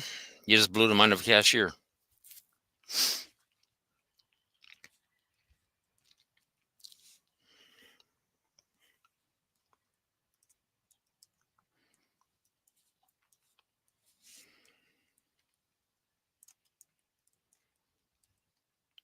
Isn't a guardian breed? Well, there's a reason why a lot of dogs protect. I mean, dogs will show territorial aggression around their owners if the owner's showing fear, for example.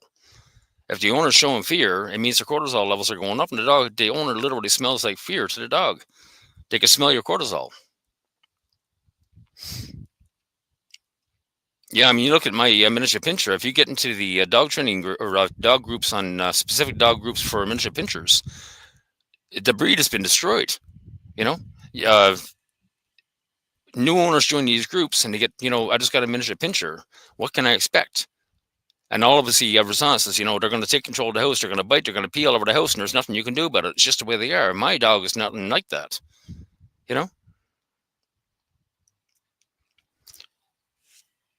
No dog, cat, and you're right. And that's pretty common because Chris wanted to come on and talk mainly about Dale McCluskey, and I have no interest in talking about trainers right now. Okay?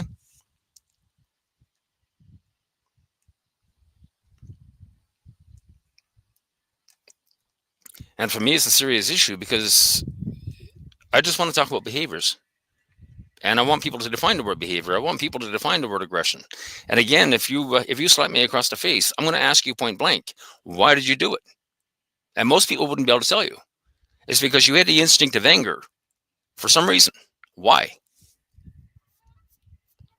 Knowing me, I probably pissed you off.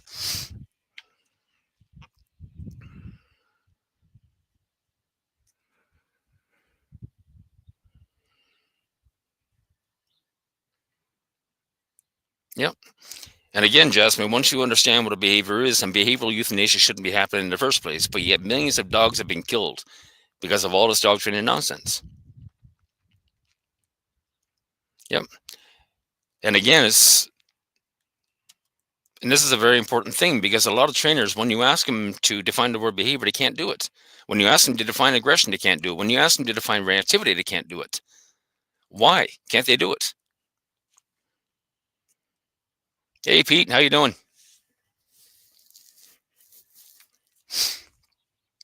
Do you want to jump on and have a talk with me, Pete?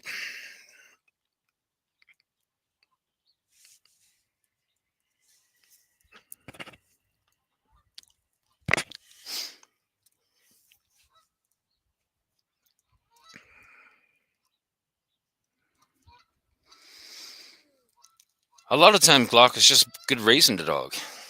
You know, there's no reason for the dog to show aggression. The dog feels confident. The dog is easygoing, whatever have you. Yeah, you give your dog purpose. You're fulfilling the dog's needs.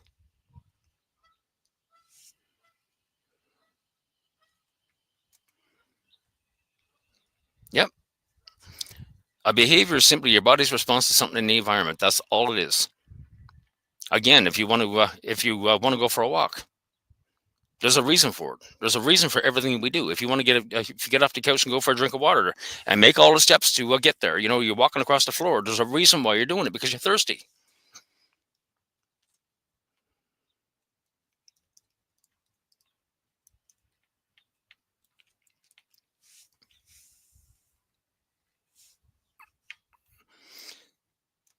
Okay, fair game.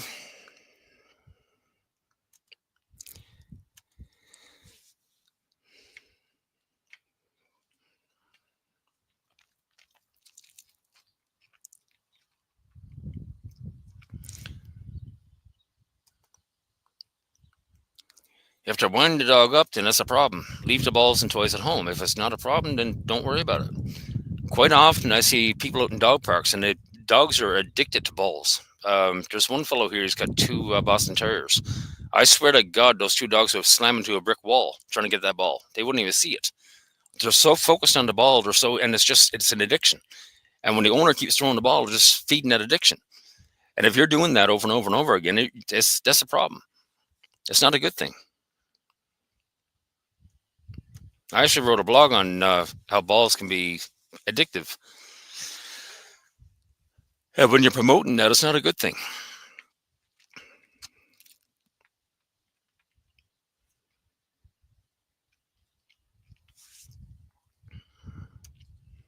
And that's an important thing to note, Glock. You're giving your dog purpose. You're partners with your dog. You're giving them outlets for all their genetics. You're letting them do it. I mean, a Belgian Malinois is 2 dogs in one, as far as I'm concerned. It's like a German Shepherd amping up on steroids. It's like Kelties, other dogs, the same thing, right?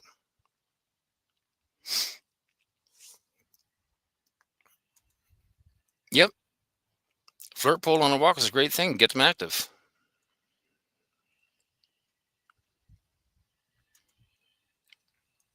Yep. If you take away the things of excitement, I'm telling owners, like, if you want calm, everybody wants an overall calm dog, but yet they set up their environment for the dog to be not calm. Number one, get rid of all the toys. Toys and dogs are not normal. When did it become normal for a dog to have a toy box? It's not normal. And all toys serve to do is jump the dog up, to amp the dog up, and it keeps the dog amped up. And trainers tell you got an excited dog, redirect that dog to more excitement, redirect them to a toy, redirect them to a treat. No, redirect them to something useful. If you got a German Shepherd that's bouncing off the walls, redirect them to chasing a flirt pole or a remote control car or drone or something like that. Get them out chasing, fulfill their purpose. Most breeds out there exist to chase something. It could be herding dogs, it could be hunting dogs, it could be sled dogs. These dogs need to get out and chase. That's the purpose for the reason for existing.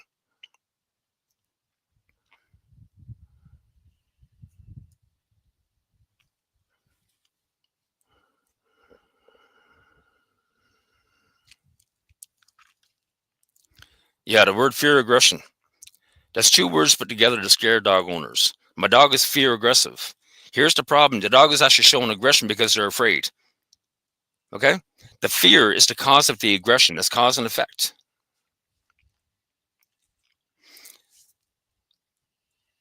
Oh, Mark. Oh, yes.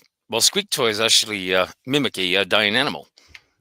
That's the whole problem. So when your dog is out destroying toys, and I mean, I've met dogs in dog parks that have actually gone on the attack.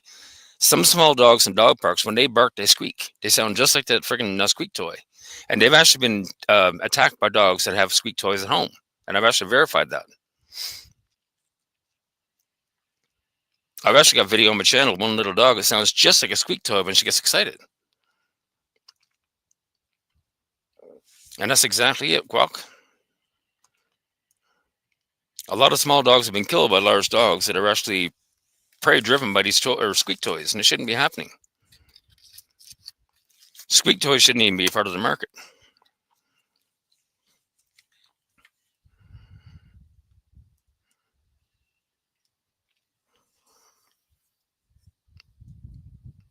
That's a good point, Pete.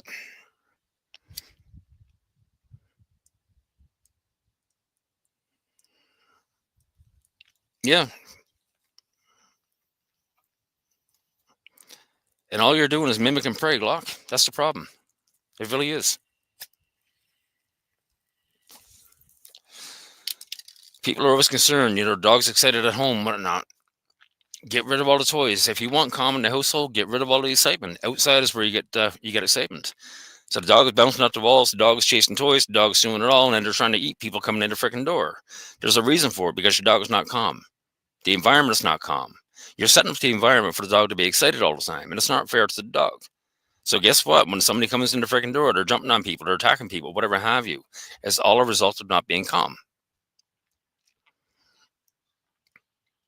Number one thing I tell owners, get rid of all the freaking toys. Toys and dogs are not normal. Keep a toy, you can keep a game of tug, you can keep whatever have you. Get rid of the rest. If your dog is getting too excited, then all you want is a state of calm. Inside the house should be a calm state.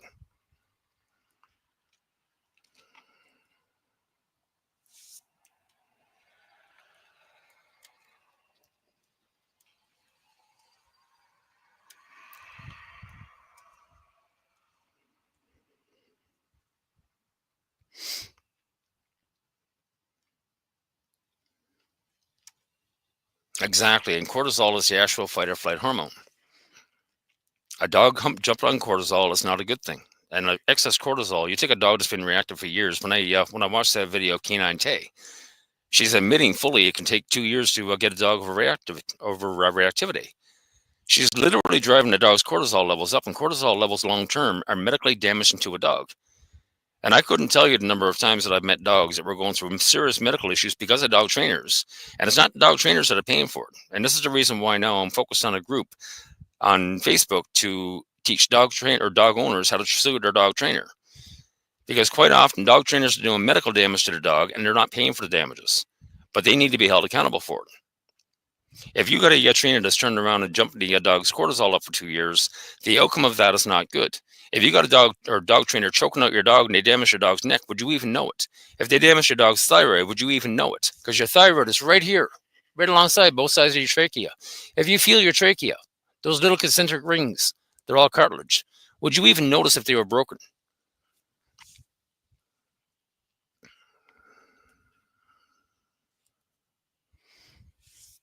And that's exactly it, Glock. The dog never experiences a calm state. I've met dogs that have never, ever experienced a calm state. One of my clients has 4 pit crosses. And every night going to bed, they were grumping, they were growling. It was almost coming to blows. They could never, ever settle down. And even throughout the night, they were grumping and growling and reactive in the whole 9 yards.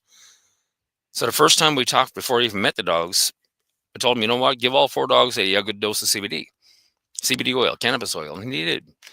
The 4 dogs went to bed that night. There wasn't a sound. They slept all night. He had to wake 2 of them up in the morning. That's probably the first time in their life that dogs actually experienced a complete state of calm and a good night of sleep. And a good night of sleep, most dogs that are reactive are not getting a good night of sleep. They're reactive all night. They never get in a REM sleep. And for the human animal, if you don't get a good night's sleep, guess what? It can affect your behaviors. If I go 2 or 3 nights with no good night's sleep, I get grumpy too. Dogs are no different. Yep, exactly it. Their cortisol levels are always elevated. And then you take a dog like that and spay or neuter it, all of a sudden you just lit a fire underneath the adrenal glands. Because now the adrenal glands are the only ones that can, the adrenal glands can produce small amounts of sex hormones, but not enough. And they're also producing the excess cortisol and adrenaline that's driving the dog crazy. And then we got problems. But it's interesting that people don't want to define the word behavior. I actually sat down and had a conversation. It's a private conversation that nobody's seen with a well-known trainer, and she's in the States. And I actually asked her point blank on camera to define the word behavior. She sat there with a blank look on her face. She couldn't do it. And I asked her to define the word aggression, asked her to define the word reactivity. They couldn't do it. And this is a serious problem today. But yet everybody wants to declare themselves a behavioral expert. I'm not an expert in anything. For what Skinner gave to the world, he didn't declare himself an expert. The first line of his the intro of his book about behaviorism states clearly that behaviorism is not the science of human behavior; it's the philosophy of the science. And what is philosophy but asking why? Asking the question why. Jonathan Edwards wrote in 1754, "We know about our behaviors, but not about the causes." And this is why I say, if you turn around and slap me across the face, I'm going to ask you why you did it. And 9 times, if most people couldn't even think about why they did it, because you probably had the instinct called anger that drove your behaviors to slap me across the face.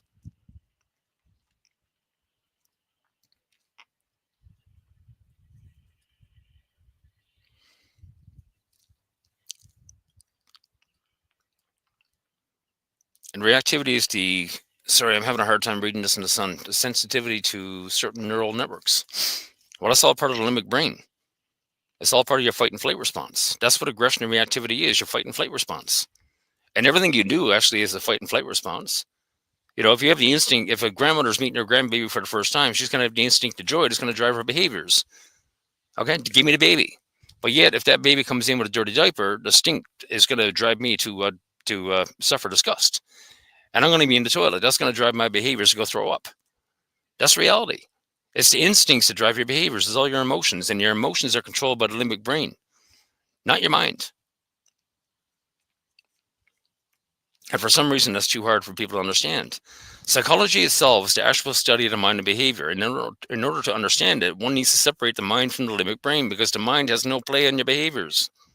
And again, if you go out and do damage, if your limbic brain makes you kill somebody, they're going to try to prove intent. And intent, until the behavior happens, intent doesn't exist. It's in the mind. You can have all the criminal mind in the world, the mens rea. They can't prove a criminal mind until the behavior happens. And if I turn around and stuck a taser on your leg and shocked you, you're going to dance across the floor, and your mind is going to take a while to catch up to realize what happened. Your mind is always playing catch up to your behaviors. And again, one of the big things to tell people, have you ever had the hair stand in the back of your neck? That's your animal hackles going up. Could you control it? Well, guess what? Your dog can't either. That's reality. You cannot control those behaviors. You're not in control of your behaviors. You don't have free will when it comes to your behaviors. Free will is in your mind.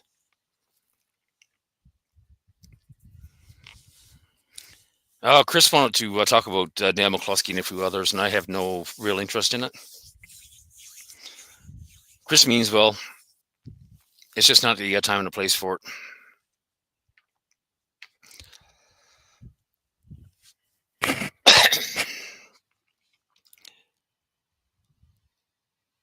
Has anybody else got any questions? It's been an hour and a half. Maybe it's time to sign off.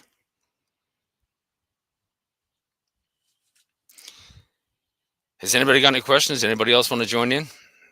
Anybody else got a camera and a microphone want to talk?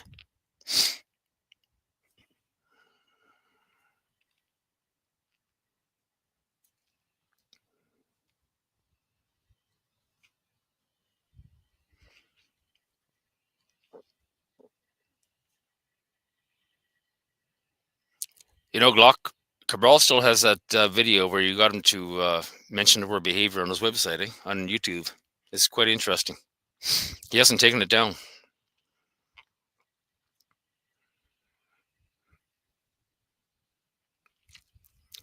Chris is a dog trainer. Yes. And he also declares that he's got a behavioral degree, but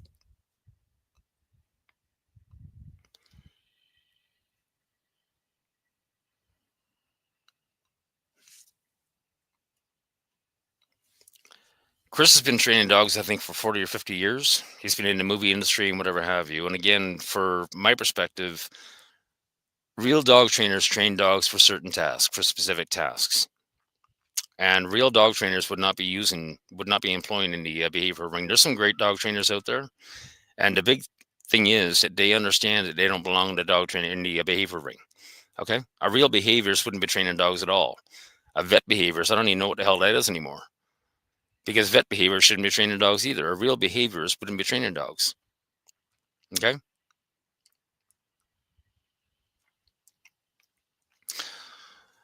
I think a lot of people are not putting much thought into the whole behavior side of things. That's the reality. Okay. No, I don't think Chris is in the behavior ring at all, Glock. And that's the disconnect.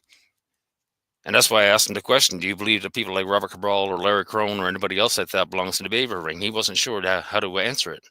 And my answer is no. I mean, if you can't define the word behavior, get the hell out of the behavior ring. And you proved that with Robert Cabral, Glock. When you asked him to define the word behavior, he couldn't do it. Rank right up there with what is a woman. I don't like big words. This is a joke. And yet millions of dogs have been killed because of this. And dog owners' lives are being destroyed. I've spoken to dog owners that have spent $20,000, $30,000 in dog trainers, vets, behaviors to no avail. They're locked up at home. They can't leave the house. Nobody wants to come over. They can't take the dog out. They're turned to drugs and alcohol, and they're contemplating suicide because of all this stuff. But yet, dog training marches merrily on with no accountability for what they've done.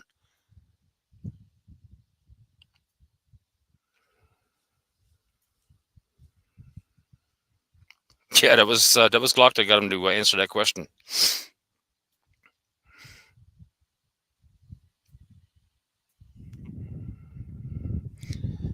And that was some primary video that got me that got Robert Cabral to remove me from YouTube because I embarrassed the living shit out of him. That's the reality. And the big thing that they've done, they've actually turned the dog into an enemy. And this is an age-old thing. You know what? Create an enemy, fight an enemy, and make off like bandits. And what people like Robert Cabral did over the last 20 years, and Larry Crone, and they fully admit what they've done, they've actually turned the dog into an enemy. Okay? Now they got dog owners fighting the enemy. The dog shelters are full because of the dog training system. And now they're making money. Robert Cabral's in the shelter system, making a killing off the shelter system.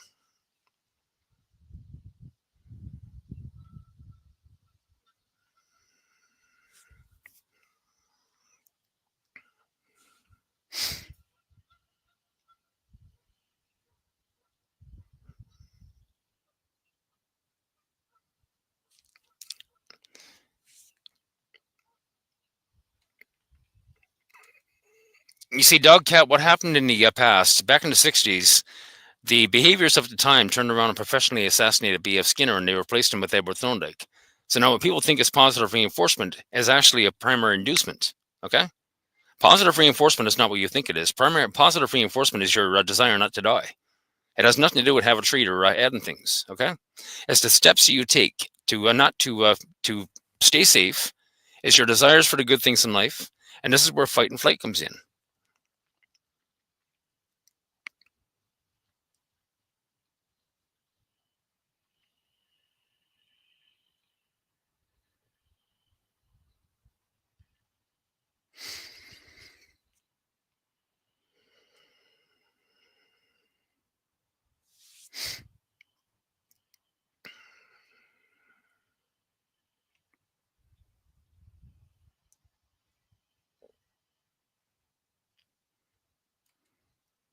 No, you don't need to. You don't need to instead. You don't need to know all the science, but just a little bit of psychology is all you really need to help your dog. When you understand just a little bit of psychology and understand the cause and effect, and focus on the cause, but yet nobody ever focuses on the cause. The cause is a diagnosis, and dog training today is nothing more than a solution without a diagnosis. Once you get a diagnosis, you won't need a dog trainer. You'll never hire a dog trainer again once you understand the cause of the dog's behavior. Hang on one second. I'm going to reposition myself.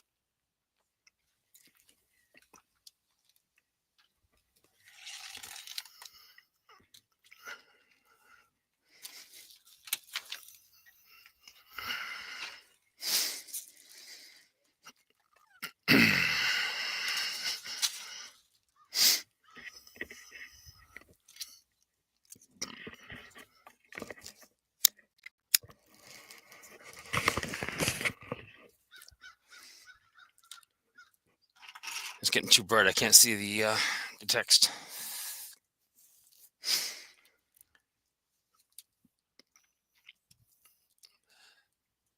Well, you brought up the whole idea of Jack Panksepp, and I love Jack Panksepp, but Jack Panksepp is not into psychology. He's more of into the neurosciences, and that's exactly what it is.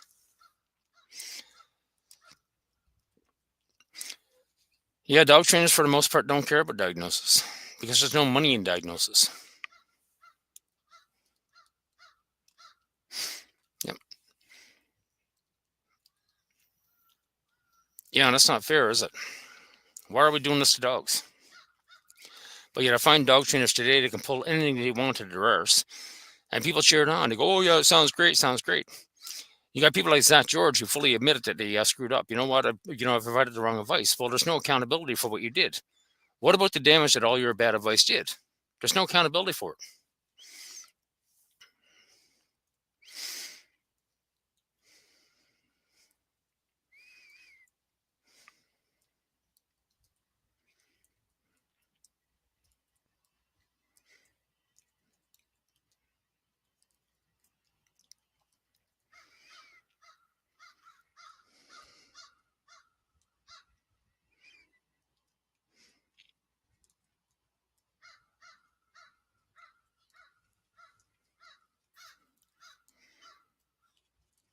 I didn't catch that part of it.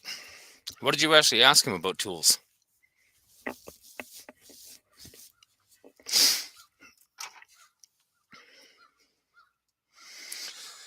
A lot of dog trainers do. I mean, he was talking about bird dogs and whatnot, but I mean,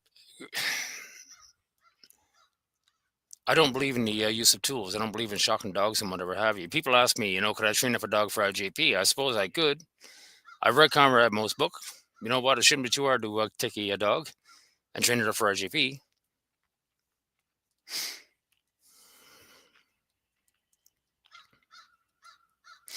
Yeah, again with Jack Panksepp. I like Jack. He's got a good head in his shoulders, but he's not about psychology.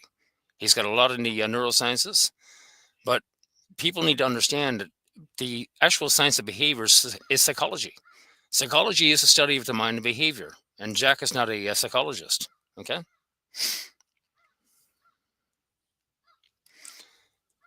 Well, interestingly enough, Glock, they're banned in Germany as well.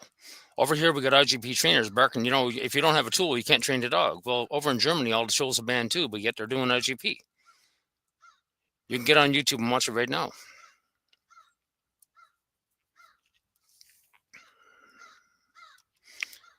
I would love for that to happen, actually. I'd like to see every tool, every treat, every tool banned for a period of 3 months. And it would wake dog trainers up. Force them to look different. Force them to figure something else out, wouldn't it?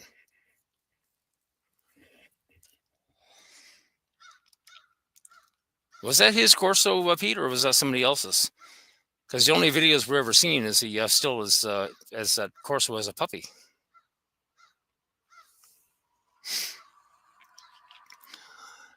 No, but I'm just saying I'd like to see it banned because you know what? A lot of dog trainers are going to be waking up.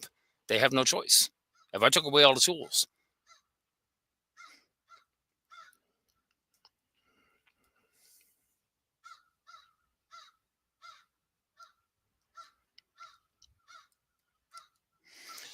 yeah, I'm not sure. I can't remember the dog's name, but he had that Corso, and I mean the Corso should be full grown by now, but yet all the videos that we're seeing is all puppy.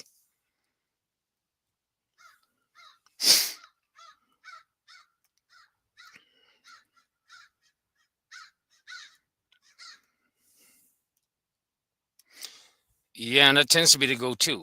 If you can't build a house, you can't do this, you can't do that without tools. But I mean, the dog is not a freaking house.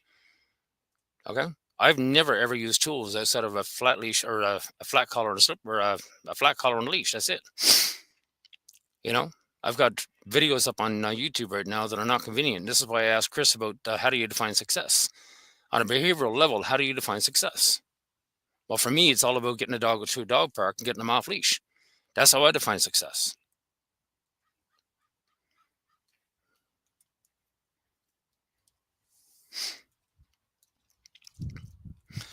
Oh, CBS, that's an interesting one. He's trying to sell a book on dog psychology. Here's the problem. It's all animal psychology and human behavior is involved in that, but that's not convenient to dog trainers. This is one thing about methodological behaviorism that is not allowed. Under methodological behaviorism at Thorndike, you are not allowed to compare the human behavior to that of lesser species. That's one of the primary rules. However, with radical behaviorism, Skinner puts the head back on the dog. Methodological behavior cuts it off.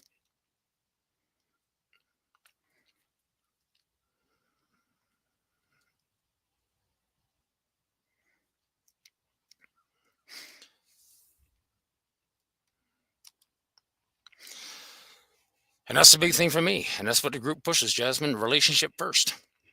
Then if you want to train, I mean, I've spoken with thousands and thousands of dog owners over the last 15 years. And I always ask them one question: what do you want from your dog? And it's funny because not once has a trained dog ever been a response. Everybody wants something other than a trained dog, but that's all there is dog training. And people are so invested in dog training right now, it's not fit. Why?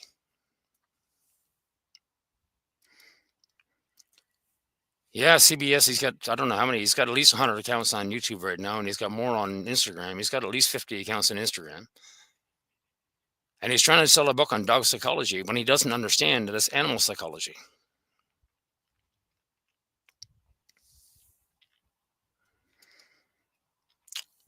Well, that's interesting, Pete. I got to check into that a little bit more. I didn't know it was his dog. I love Connocorsos. We got Connocorsos running around dog parks here. They're amazing, amazing dogs.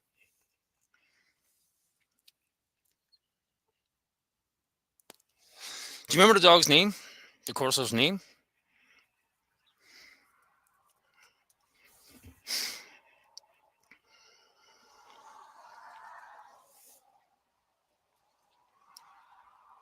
And one of the big things, like he's got his other guy, Ronan, making videos now and they're taking me, they're taking Mark, they're taking everybody right now. And I mean, it's getting insane. I'm getting so tired of this crap right now. None of these people have actually opened a book, but yet they're all experts in behavior, right? Shade, yes, thank you, Pete. I mean, Shade has got to be at least a year old by now. He's got to be full grown. He must be a gorgeous dog by now. And we haven't seen Shade as an adult yet. I didn't realize it was his dog. I thought it was a client's dog that he was working with.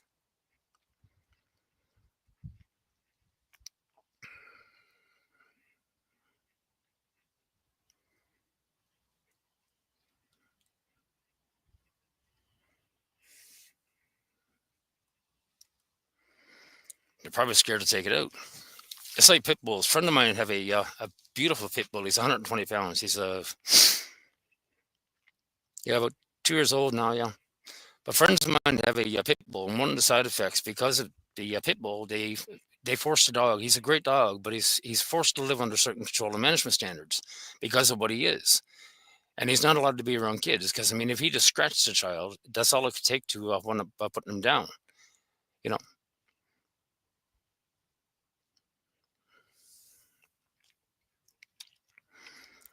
Where are you located? Where are you located, Glock?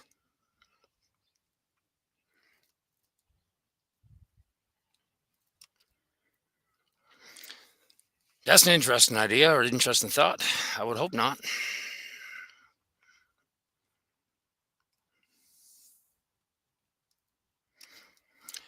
Yeah, and I'm so glad to see certain countries. Now, there was an interesting article in New York State or New York City. They're actually talking about giving the dogs rights of sentience. And apparently dog trainers are getting concerned because all of a sudden they're going to put the head back on the dog. Again, methodological behavior chops the head off. Radical behaviors put the head back on. It's all the science. Once you put the head back on the dog, you need to understand the science, and dog trainers have no interest in learning science.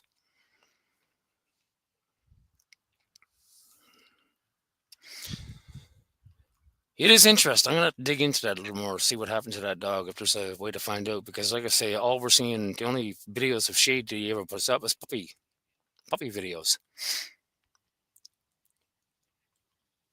And I mean, if Shade is 2 years old, he's fully grown. He must be a beautiful dog by now.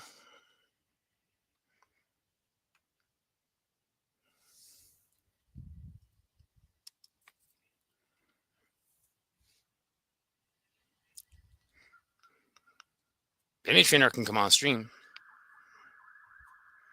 With the exception of a few. I don't want there's certain trainers I don't want on my stream, if that's what you're talking about, your dog.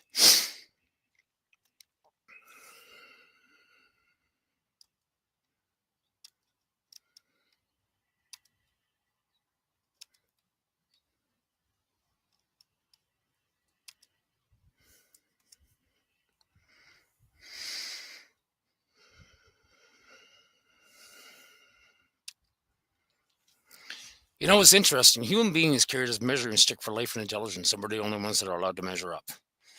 And I find it really sad that the human beings are the ones that are calling animals sentient. All life on the planet is sentient. Insects are sentient. Plants are sentient. Dogs and all mammals are sentient. All life on the planet is sentient. That's reality. But we don't want to think. We don't want to stop to think about that. It's not convenient. You know.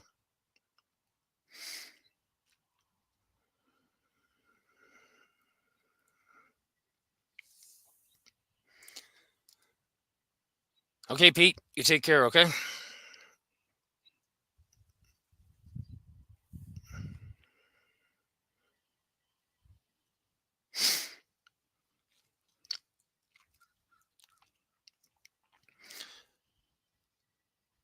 But it's pushing 2 hours here, and catch you later, Pete. It's pushing 2 hours here. If anybody got any more questions, I'll answer them, or otherwise, I'm gonna get going.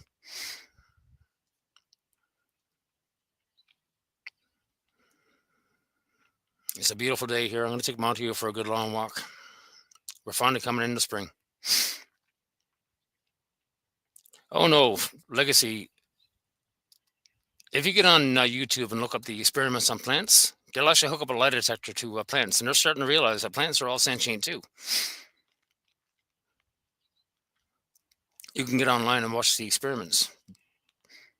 Plants can actually sense death.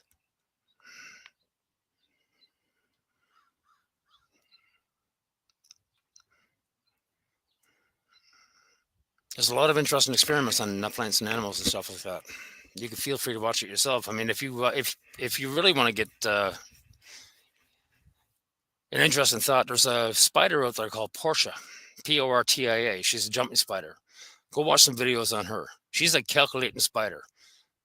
She's thinking. She's putting out the thought process to try to make a kill.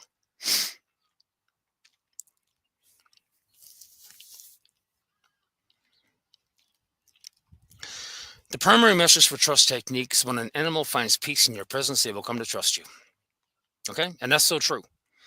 Now, I didn't realize the trust technique actually employs some use of treats, which is not a game plan of mine. But James French's message is solid. When an animal finds peace in your presence, they will come to trust you. Find your peace. That's the whole thing.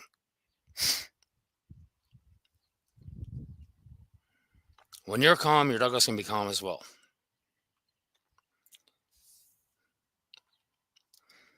And yes, Glock, that's so true. It can take time. Behaviors are going to take time no matter what. You got to realize, for a lot of people, they've been punishing their dog, punishing the hell out of the dog, and you punish your dog in ways you don't understand. Punishment is actually the removal of positive reinforcement. So when you remove your dog's desires and you're constantly saying no, no, no, no, no, you're punishing your dog, and that punishment is causing so many problems mentally with the dog who's not fit. And it's like Pete said with his own dogs, there was a few months of chaos, because all of a sudden, when you start taking away control of management and you're letting the dog have independence, they're going to challenge you, and they're going to be independent. They're going to do whatever they can to get their independence. Yeah, I wasn't sure of it either, but when Pete did one of the courses, and that was one of the things, he was quite disappointed as well. And I found it really interesting. But again, it doesn't matter. Even using psychology, trust technique, there's no real technique to understand the behaviors. It's just understanding behaviors and understanding the cause of it. Once you understand the cause of what's driving the dog's behaviors, then you have something to focus on. That's called diagnosis, right? But in the meantime, I can't slight James. I mean, he's got a great system going on. He's got a great understanding.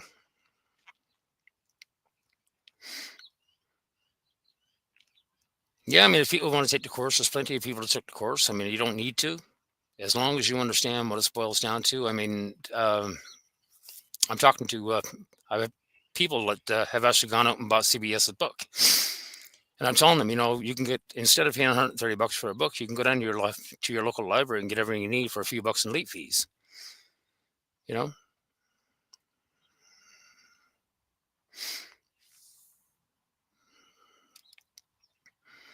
And Ovcharka, that's a rare breed. We've got two that I know of in the city. They are beautiful dogs. They are huge, massive dogs, gorgeous. And the two dogs actually run dog parks. You'll see them once in a while in dog parks and out in pet stores and stuff like that.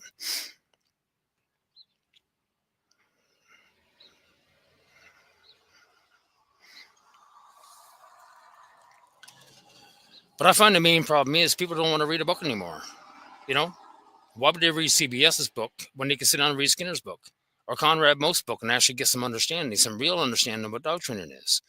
All dog training today is based on Conrad Most, primary and secondary inducements and primary and secondary inducive compulsions. That's why they call balanced training compulsion-based dog training, as inducements and compulsions based on Conrad Most.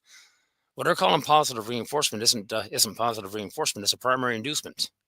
So people like Zach George are not positive reinforcement trainers. They are primary inducement trainers. What are primary inducements? But food and affection.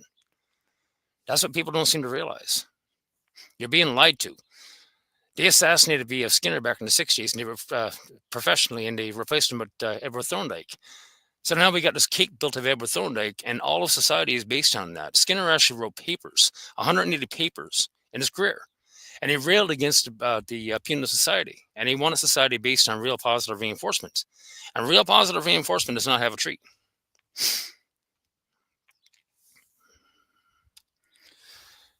The fact that he can't claim, he has never read a book. He will tell you point blank, he's never read a book on psychology, okay? But yet he wrote a book on dog psychology. There is no such thing as dog psychology. It's all animal psychology. It's human behavior, or animal behavior, okay? Not dog behavior.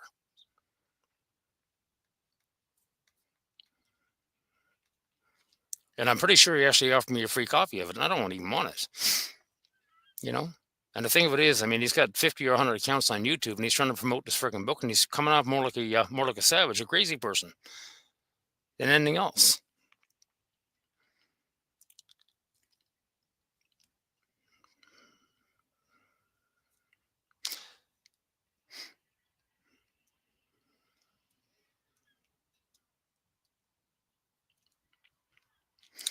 Well, the whole thing with fireworks, dog cat, a lot of people are trying to fix their dog. A lot of people try to help the dog. Stop trying to help the dog. Put the onus on the dog. It's like food. If your dog is excited for food, put the onus back on them. Load the food bowl and stand there with the food bowl in your hand and let the dog figure out what it takes to get there, to get fed. At some point, they can jump, they can do it all. Ignore it. When the dog goes to a complete calm state, move to feed the dog. If all of a sudden they get excited again, you stand up and you reset. You're putting the onus on the dog. It's the dog's operant conditioning that needs to change, and you can't force change that. They need to make the understanding of it. So when the dog understands that calm gets me good things, calm gets me fed, calm gets me out for a walk, calm gets me all the good things in life, that's when things start changing.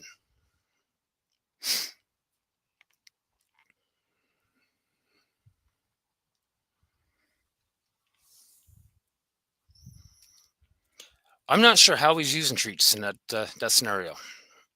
To be honest with you, I don't know if he's using it for reward or luring. I don't know what the case is. I'll have to double check or dig into it a little bit more. But I guess when I was calling when I called the group trust technique, apparently that caused a stir, and that was one of the main reasons why I changed the group name, because I didn't want to be, conflicting with anybody.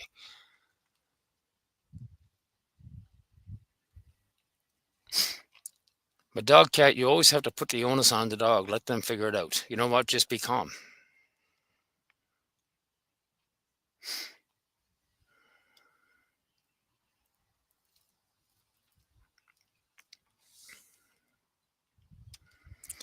What are you saying? The dog doesn't care about fireworks when you take him outside?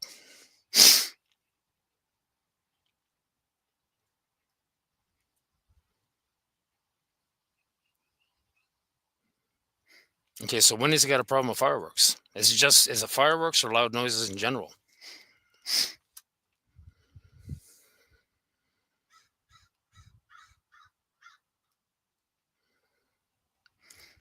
Because again, we got to focus on the cause. Like, I mean, dogs' hearing is very, very sensitive. Is it the vibration? Is it the sound? What's causing it, actually?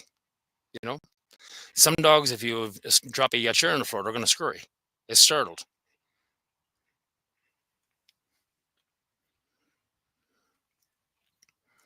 What is the actual cause of the dog's fear? Like Monty was afraid of fireworks and thunder when I first got him, and I would just sit quietly on the deck and let him choose to join me. I'm sitting there calm. I'm not making it a big deal. Okay, so keep it light of the fireworks. So is it the actual sound? Is it the light? Is it the thunder? Is it the vibration? What's actually causing it? Dogs are very sensitive in that fashion. I mean, I've talked to dog owners when the power goes out. The dog starts to get weird because they can actually feel the power. They can actually hear the power going through the wires and the walls. So when all of a sudden that sound is gone, they get kind of weird.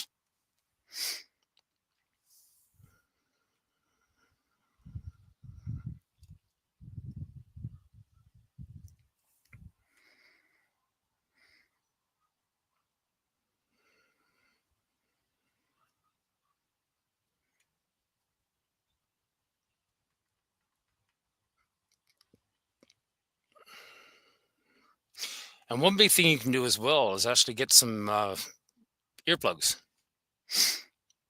But if you want to start conditioning, I mean, if you got speakers in your computer, what you can do is start playing thunderstorm noises on a low and start desensitizing it.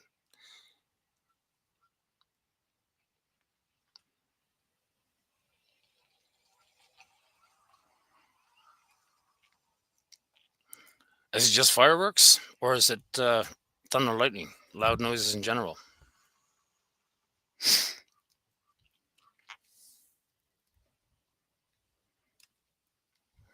Yeah, funny you say that. When I first got Monty, the first time I pulled out the vacuum cleaner, he actually attacked the vacuum and he ripped the front bumper off. But again, it's something you work through. Make it not a big deal. You know, for some reason, the vacuum is a big deal. We need to find out why you got the vacuum is a big deal. You need to find out why lightning or fireworks are a big deal in order to understand why it's a big deal to the dog, right?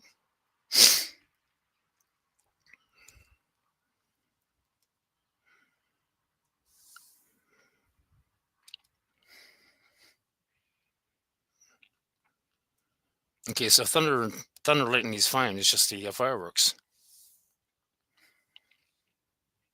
So why would fireworks be a big deal? Is it percussion from the fireworks? Because it can hurt a dog's ears. Is it a light show? Is it, the smell? Is it from a distance? Is it your neighbor shooting them off? This is why understanding the cause is so important. Once you pinpoint the cause, then you got something to deal with. It's called diagnosis, right?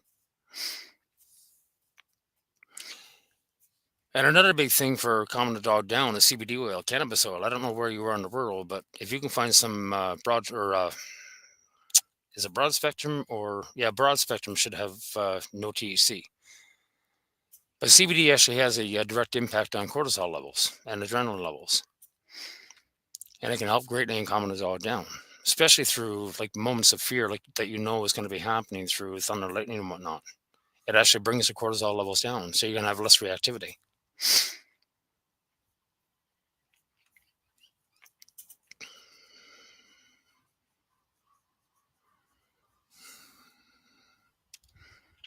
Yeah, that could cause a lot of problems. If the dog is startled and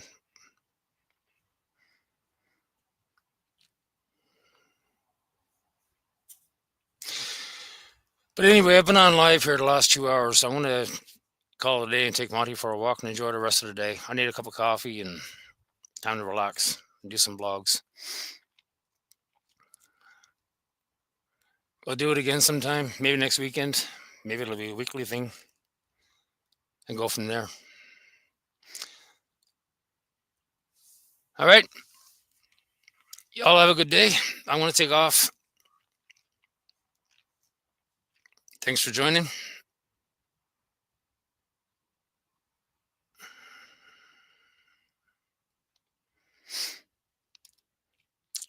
Full spectrum is going to have a bit of THC, right? You got to be careful with it. It's not going to hurt a dog. THC has never, ever hurt a dog. But just be careful if there's THC in it. All right, but anyways, I'm going to sign off. Y'all have a good night and enjoy the rest of your weekend. And I'm signing off.